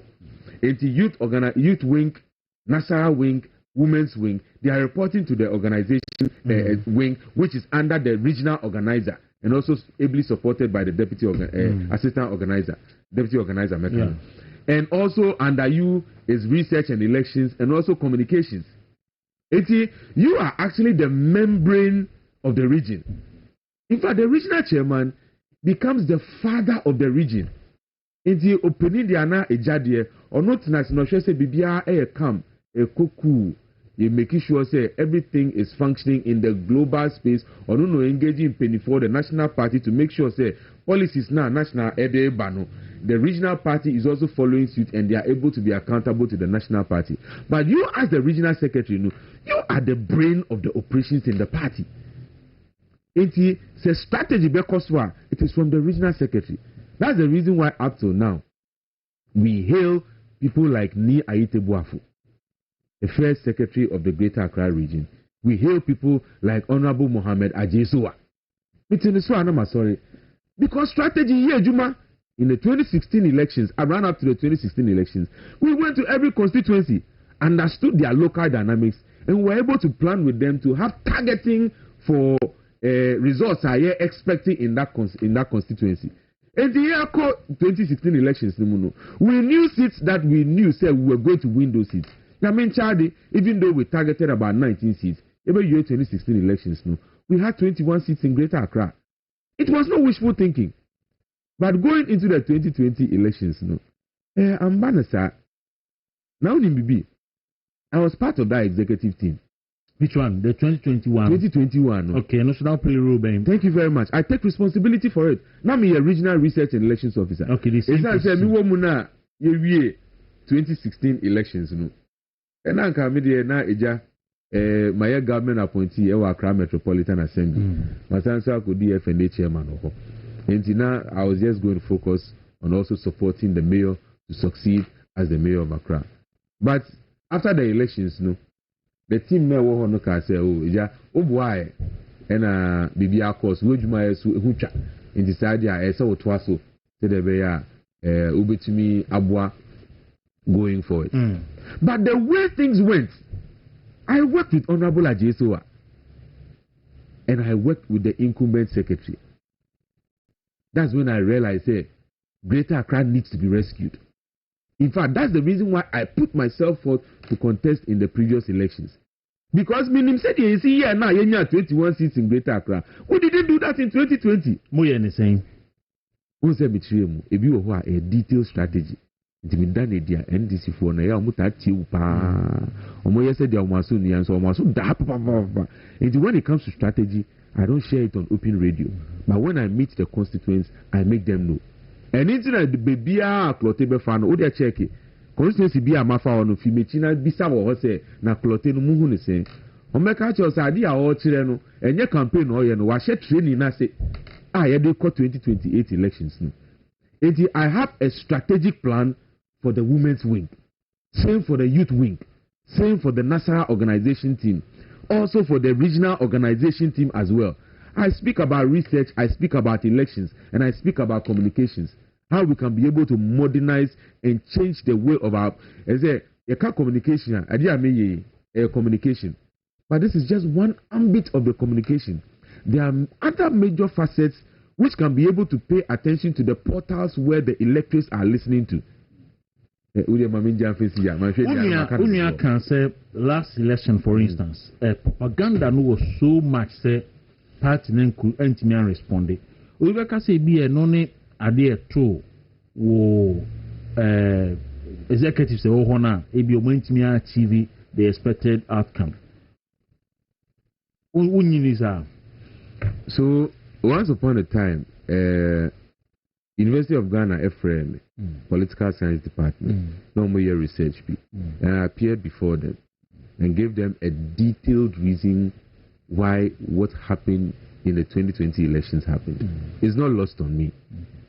But I also met the Yausa Fumafo committee, and it was a solid engagement. We say it behind the scenes so that it can help us to be able to restructure things in our party and put it back to winning ways. Because on the regional secretariat level, you are dealing with a lot of strategy.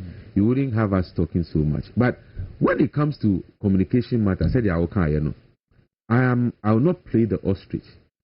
There are several reasons affecting our fortunes in 2020. But unim say adibia unim say we in previously a boawo. Na se we jai na sa wo pima men ka say ebia yemfa say light ni na car na light ni na enye ana bia car na ntimi ndwane yie na ekoba na sa me be wo kono so unim say say osisa oil na so wako wan sisa oil unim say say checking windshield na so wako wan check it na say wo ko na say bia car no koti free na say ekopima wuzi yo car na enye nti na mpemi. Meanwhile, you know say if you corrected some of these things ebia a pim kra no mpo a said you see pim yet the impact would not have been as it was. There were several critical things that we did and kaya twice and ebia 21 seats na yeje no and back down to 5 seats out of 34 seats in Greater Accra. To me, no, if you were doing some of those things and applying strategy, then I can be able to understand you when a certain windfall effect happens to you based on the outcome of the national elections. But I am putting it to you. If my contender comes to also sit here before, put it to him maybe and say, in fact, Opa me misano mpo ebi ayemi enu nyina weka say ye campaign nti ebe ebosirimka Jaimechi nebisa any constituency executive who was part of the 2020 elections, they bisa omo say what was the strategy from the regional secretariat to their constituency going into the 2020 elections? I feel also going into the 2024 elections. Now say bisa omo say you 2020 elections now you lose 7 seats no. Did the regional secretariat come to their various constituency to have a post-mortem analysis with them to have a better understanding of the CEO of 2020? No more to many or more strategizing going into the 2024 elections. And then Pono or Muko 2024 elections. No, what was the strategy from the regional secretariat direction to various constituencies? No more who says say ni ekono and I say ni ekono. It was zero. And if you go into an election without having critical strategy from the regional secretariat, what do you expect as an outcome? That is what is going to happen. There is a windfall, there are challenges. I understand. But I have 5 seats. I mean, Mr. say, don't you lose your Central? Why did Honorable Jerry Amechai win Wejagbawe? Why did we retain Tema Central? Why did we retain Trouble Honorable Gloria? You get my point. International say there are certain things that we did. And you also to Honorable Tobin. Yeah. Why did we win it? Into Sanka Obeka say, Sanet said, Sanka say, losing now. Into the fact that we won those places means say there are certain things that if we had done better or we had done well, Anka would have been able to salvage our gains. Constituency are made no near winning margin in 2020, no, very wide. But I will share votes are yet winning this time around, Krana. We will say drastically. But at least we were able to sail through to win the seats. Elections now, it's about science and data. What's I now want to make her? Yeah. Or the elections is now science and data. And that organizer for no that is their work. After we have done the strategy and the thinking, all the research analysis and paying attention to the trend analysis and the various local dynamics, after now organization team for no or muri chobo this be di echire said the be na vim aba ejuma no na de ejuma no but nia eso ya chobo no yenja na ejuma ma no onye na nia eso tena so no jing no this strategy is supporting these various wings of operations no say di ejuma. I see. Okay, we can say it will so greater Accra for the South to me so in some Ubemom seat saying I have targeted immediately no Makase say any crown let us go after our 21 seats back. Okay. I am a research person. I understand say you can forecast based on existing trend analysis and what you can envisage into the future based on certain steps that you put together. In fact, prior to the 2016 elections, Honorable Ajesowa, the regional secretary of Greater Accra, only did this strategy thinking. To me a certain modeling. Any devices or metrics be. Honorable Ajesowa, Jesse Boateng, myself, Emmanuel Clothing, Honorable David Annan, Mikai Desmond Apia, near doing some of these things. And we were able to, based on those metrics, find the targets for each constituency in Greater Accra. If you share with the National Party, they found that this was a solid idea. And they also advised the other regions to also pay suit, so that we are going into the elections not thinking, say, but we knew, said this is the target that each constituency is supposed to achieve. I see. I was afraid I'll do a video to us here. High movement in the morning. Now, and pay you need the NPP, Greater Accra, regional secretary for and Edin Komo Imano ni Clote and Ninia a Lord appear down Kwanswa here, any more ED and Komo. So ni election no just 2 weeks away. Na Kwaku to Sabe na what shall say engagement any inipa akasa some beto aba edi amount say uka 2020 ne ho de what happened 2024 then buy na unka ho bi. It's a very good question, because me say na opponents camp no omo de bogum be so aka ho. But you know one thing, after being integral in this regional politics from 2016 now by then I'm a regional research and elections officer. From 2012 I was operating from the national party level. I handled some national electoral operations under Honorable Martin J. Mensakosa. But because I contested the regional secretary, the incumbent regional secretary in the 2018 elections after the 2016, was it 2022 elections? Afterwards, they say, Bonnie Clotedin will be BMA. Okay. And he ran up to the 2024 elections. I didn't even sit back. I still wanted to help. Nanka me pekwan say, even agents training pono. And Kamenya constituency people, ako ye agents training and our training of trainers. You feel Niclote. It's you know, some constituencies who didn't call me directly say you say Juma no because only me be in this new patriotic party. Yeah, me can't.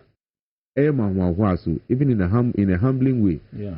Say the first manual, yes, see, polling station training manual, polling agents training manual, the new patriotic party, you codify no as a manual, training. Me, Niclote, I was part of the people who put that document together. The investment that the new patriotic party has made in me in electoral matters, no, I can't go and sit back and say I'll not help the cause to be able to make our plight better. Because I didn't get the opportunity in Greater Accra, the National Party headquarters assigned me as the trainer of trainers for the whole OT region. In the 2024 elections, no, the regional trainer in charge of the entire OT region for the agents training. So I went to work there. I say, prophet is not regarded. I said, but I said, because the National Party found the value in me and they took me there and I went to deliver over there. Okay. And so as I speak to you now, you know, sir, the party now has an institute. They have the Patriotic Institute. Yeah. I'm a facilitator in that institute. Okay. What you call a lecturer in that institute. Into Ufi say Niclote does not have anything to offer. And now is bereft of ideas and our strategy as to how to manage a region. The whole Patriotic Institute will choose Niclote as one of the facilitators of the party school, which has over 6 million supporters and people who support the NPP tradition. They know say I have something in me. And I won't sit back when we are going to face a battle like this. When I know, say, I have all these qualities in me and I can be able to help Alhaji Dr. Mahmoud Bawumia to become the president of the Republic of Ghana. You know, I'm inspired by one thing. Now, a flag bearer, no, he actually won my heart before he even became the flag bearer of the New Patriotic Party. So, Kaya 2012, election and Sheda and Koye, who say, and Yamanyama Biwum. Engineer Ban say, Yebeko court. Na court I ebeko no. Na say ye analysis our pink sheet ni it to me identify the veracity of the infractions on the face of the pink sheet to be able to present our case well in court.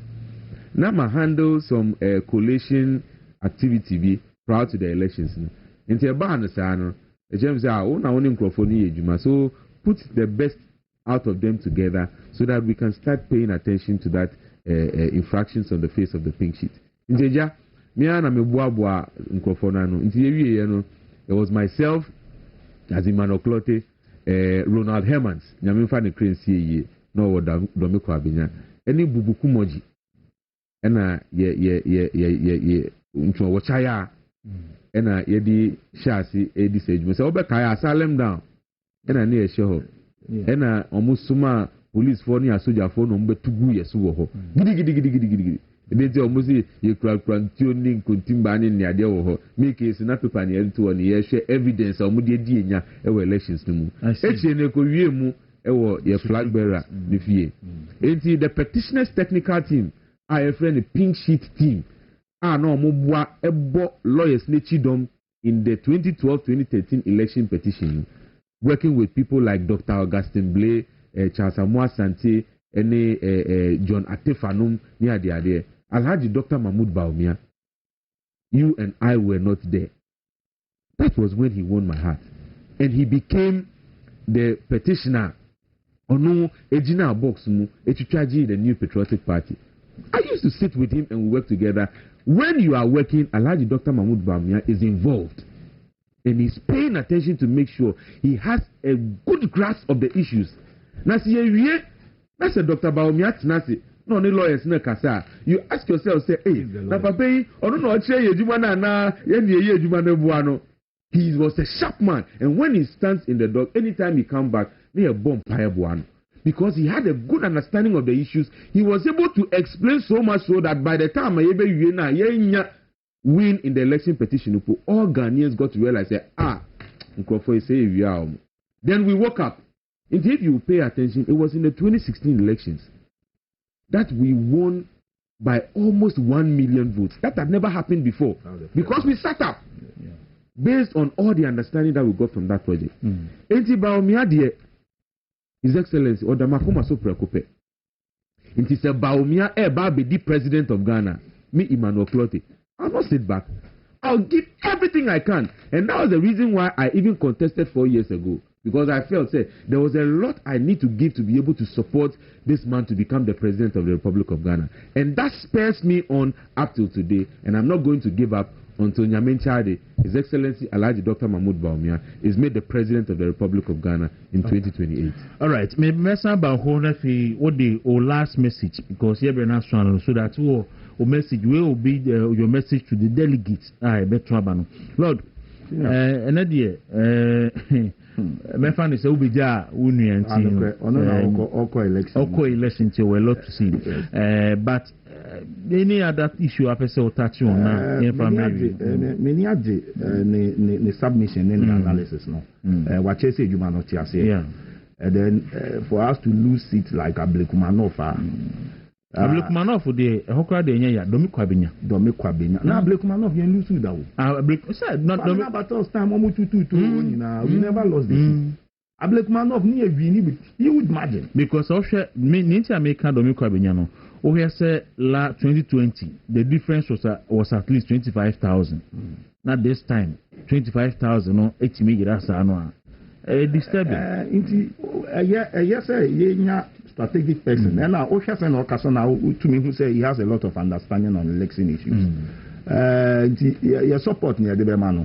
Now, Yaka says, and Otna how we done in Post me be sending Sema. Send a bit to Miakufum. I reorganize the communication. Because now me Kaipan and Akumia time. Radio stations ni na communicators ni na kakasabako. It's the same strategy na MPP for NDC for we are. Election is one at the polling station. It's the same strategy. Yanya kofaba no mababi ya. No mo de yako. No me use against us. If you are getting such people in power, now betumi aboa na communication no any election strategy because election is a strategy. That's what betumi aboa hema na koyia. What else can we say? I can only applaud him and wish him the best. And I may catch MPP for no muti say they shouldn't look anywhere else than to vote for Emmanuel Clotte because I believe that he has an understanding.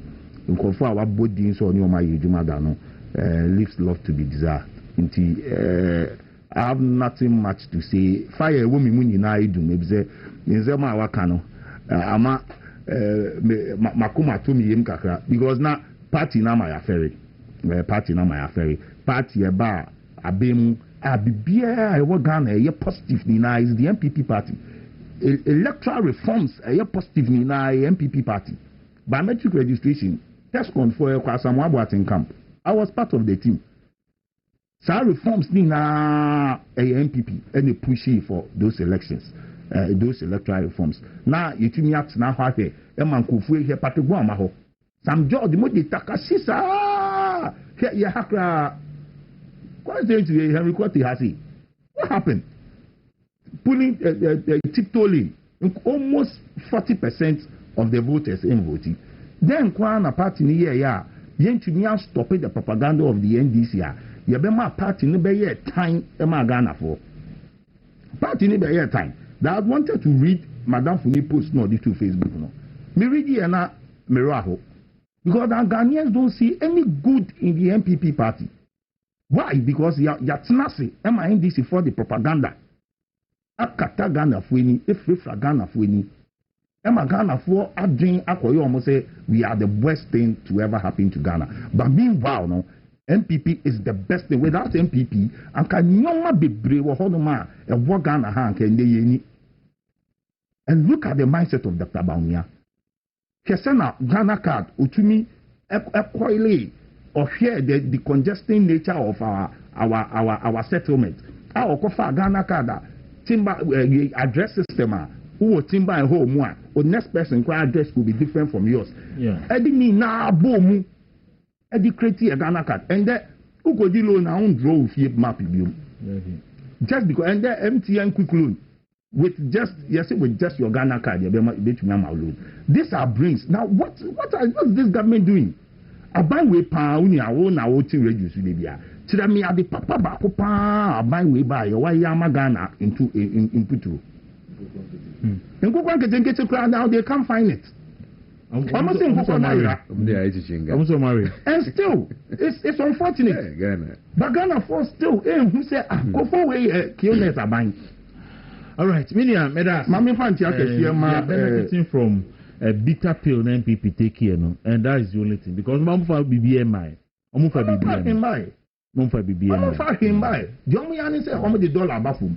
They did politics with everything and the petrol corner. This is our 19 cities. Medas Minia, Founty and Mammy Fanti, Yamame, our first vice chair, my farmer now. Minia Bear Market, regional now, or national, or first vice chairperson.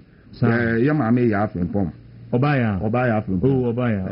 Minfanti Akes Yabaman. Namin Santia Babasi Bibium. Namin Country Greater Accra. We need that experienced person to be part of the team. Now, Ombo Yebra Ichido. Yebra is strategic. Babasi Edu is more operation and more strategic. Right. I believe say Omo pair this team now. Okay, me that's it. So only delegate for Nkasa for this opportunity. Omo Mutio number 2 in the next election. Ninti is so much na omoto now as regional secretary. Na me the two answers. Dawuro, we a businessman sikeni awa ball breye. Be 21 branches so we do. O be Kwaku up a manager ene na to anu. Ena o 2 kwan. Answer o be 2 kwan no kwan, we jan investment e dey can 21 branches no. Ena o 2 kwan. 4 years later, and I was signed with you. Obayeno, that's 7 branches that shut it down. And they will be said, never understand. Nipanin to me a mom, why be a no say mum, with their man another chance. And our friends who signed the investment in the do across and can't hubium, and they can't 14 branches from a home amano. And I was signed 2 quambium. 4 years later, and I was signed with you by it. Usa which buy now with 21 branches now. Wa bon humo de nya e de no manager na wutia na kano. 7 branches ne fimu no. Afi 14 branches na kano so 9 branches asa shut it down. Amanaka 5 branches pe. Ube bisa ne say eba ne say ne si sa no. O say sign efa investment biom ka 5 branches no. Na fe janu bio no nko so anhwe so. Dawuro say Jume we Juma. So some manager no. Obesan say Juma na sanction say mana. So question the delegate for the yam. So this is what I like to call delegates' minds to.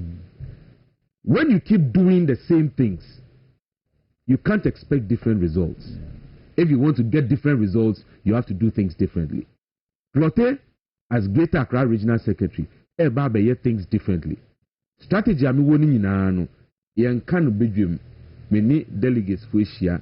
I've met with the National Caucus, many Youth Caucus Asia, Organization Caucus, Deputy Secretaries Caucus, Secretaries Caucus, first and second by many on Asia. Many on Mabo. This is my strategy. Most of them, in crowd, what they are too many say. You elections now, be person will be back constituency by constituency. Say the be I'll be my training. Now you to me are getting yourself ready for the 2028 elections. So a vote for Clote is a vote for change. A vote for Clote is a vote for putting the party back into winning ways from now all the way to the 2028 elections. Into Mr. Womu, so we share elections across the constituencies now. Ubu said there's been a lot of change in the constituencies. Attrition rates in the area over 80% going forward. Oh, so I'm telling you. Me follow a honey. Exactly. And I make a choice. So that tells you, say, the grassroots of the party now, Kasano, or Makumane say, you better shake up. Not the whole ideology of the party. I mean, the strategy of the party. A better thought in the Manyama for the better. If you voting for Clote, is actually voting for the wish and the aspirations of the grassroots. Said the way it will put us back into winning ways. Not Greater Accra Regional Party, Afra to the extent say we make Alhaji Dr. Mahmoud Bawumia the president of the Republic of Ghana. Inti nkrato amerije omweni. Plotted that number 2, mienu penny eko. Through that number 2. Inti omoko ballot box, omoko voting booth no more. They will see 2 people. Nimpa baako no. Ye the 21 seats share nsa. Ene so tiba 14 ena sisi aka 5 pe. Out of 34 constituencies in Greater Accra. Na nimpa baako no nso no. Oka team na omo winning 21 seats no ho. Wadokro ewo elections any research affairs no. Washa say keka ne strategy deda. Ena wa share ne bobre say omo ma no kwan a obetumi adiguma no. Ono da number 2. Ndi ohun kwan no mo hwe ase ho. I see. Medase pa ye we show well say ebrebam na otimi ba ha bi mu ansa na okọ election afa ebram be mu so a ye we show well say you remember our platform is a precious platform there baba otimi ba ebeboa pa. All right, it's a very crucial election because it's a party no ho ye den e wo Greater Accra regional party no ho ba ye den o Ghana ina. Because last time I may be a question, but then Kofu before CB I'm in Paul Master Executive. I may be said, and Kofu from regions, Ebaha, Ebe popular. But Greater Accra regional executives, maybe Mukra, and no bomb would be anymore. People don't know them because of more involvement or party in activities. The money I did be on and Kofu who said he see who. Main can quickly, but he be a regional executive be if baby a bone didn't see a pure circular in Nipa be Kwaku, maybe a book Greater Accra regional executive be see a pure circular in Nipa ma because would be anyone. It's here strong party leadership or region because I have about 4 million registered voters. Me wa and Greater Accra me wa I bear 4 million. We have around 3 million there. 3 million, okay. It's 3 million there. That's a vote to know her. It's the largest electoral region in the whole Ghana. country. Yes, vote to know her. I make a chance.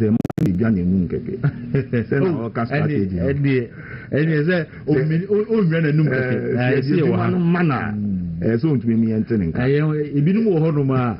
Ya also mu yidi ma. And be na make at more regional organizer be could be some contest be. The regional organizer. Election. Some election. Of second vice. Second vice. Of second vice. Okay, Mate. Make a read. I because maybe I make say straightforward organizer you man want me. And I said it. So of course second vice there. We na walk and make a massive. I will be a fan question because those are some of the things that you can not be forced to be the do be at them. Maybe baby a see a can of crack. Yeah. Because if Yanko Fubi on bit me a year a maybe and the Abua party. Yanko Fubi Wakasem. Me honestly, Neo hey me personally, I don't know him. When the second time I use me boy, and first time I could share where he has it. Okay, yeah, to you know, but you see, well, Udi Rebecca said, better than I can do it. Into the BBC has here now, Yadamasi. Why? BBA very fine. A part in you won't can be here. Social boot the war in here Eastern region. In even 60 Western region. Then 70 war Ashanti region. Then 50 Greater Accra regional. MPP are winning election every year. Simple as that. So simple as that. And you know,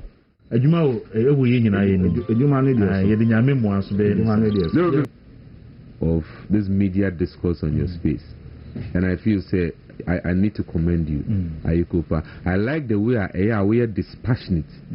Now we analyze the issues in a very balanced and a thoughtful manner. Keep it up.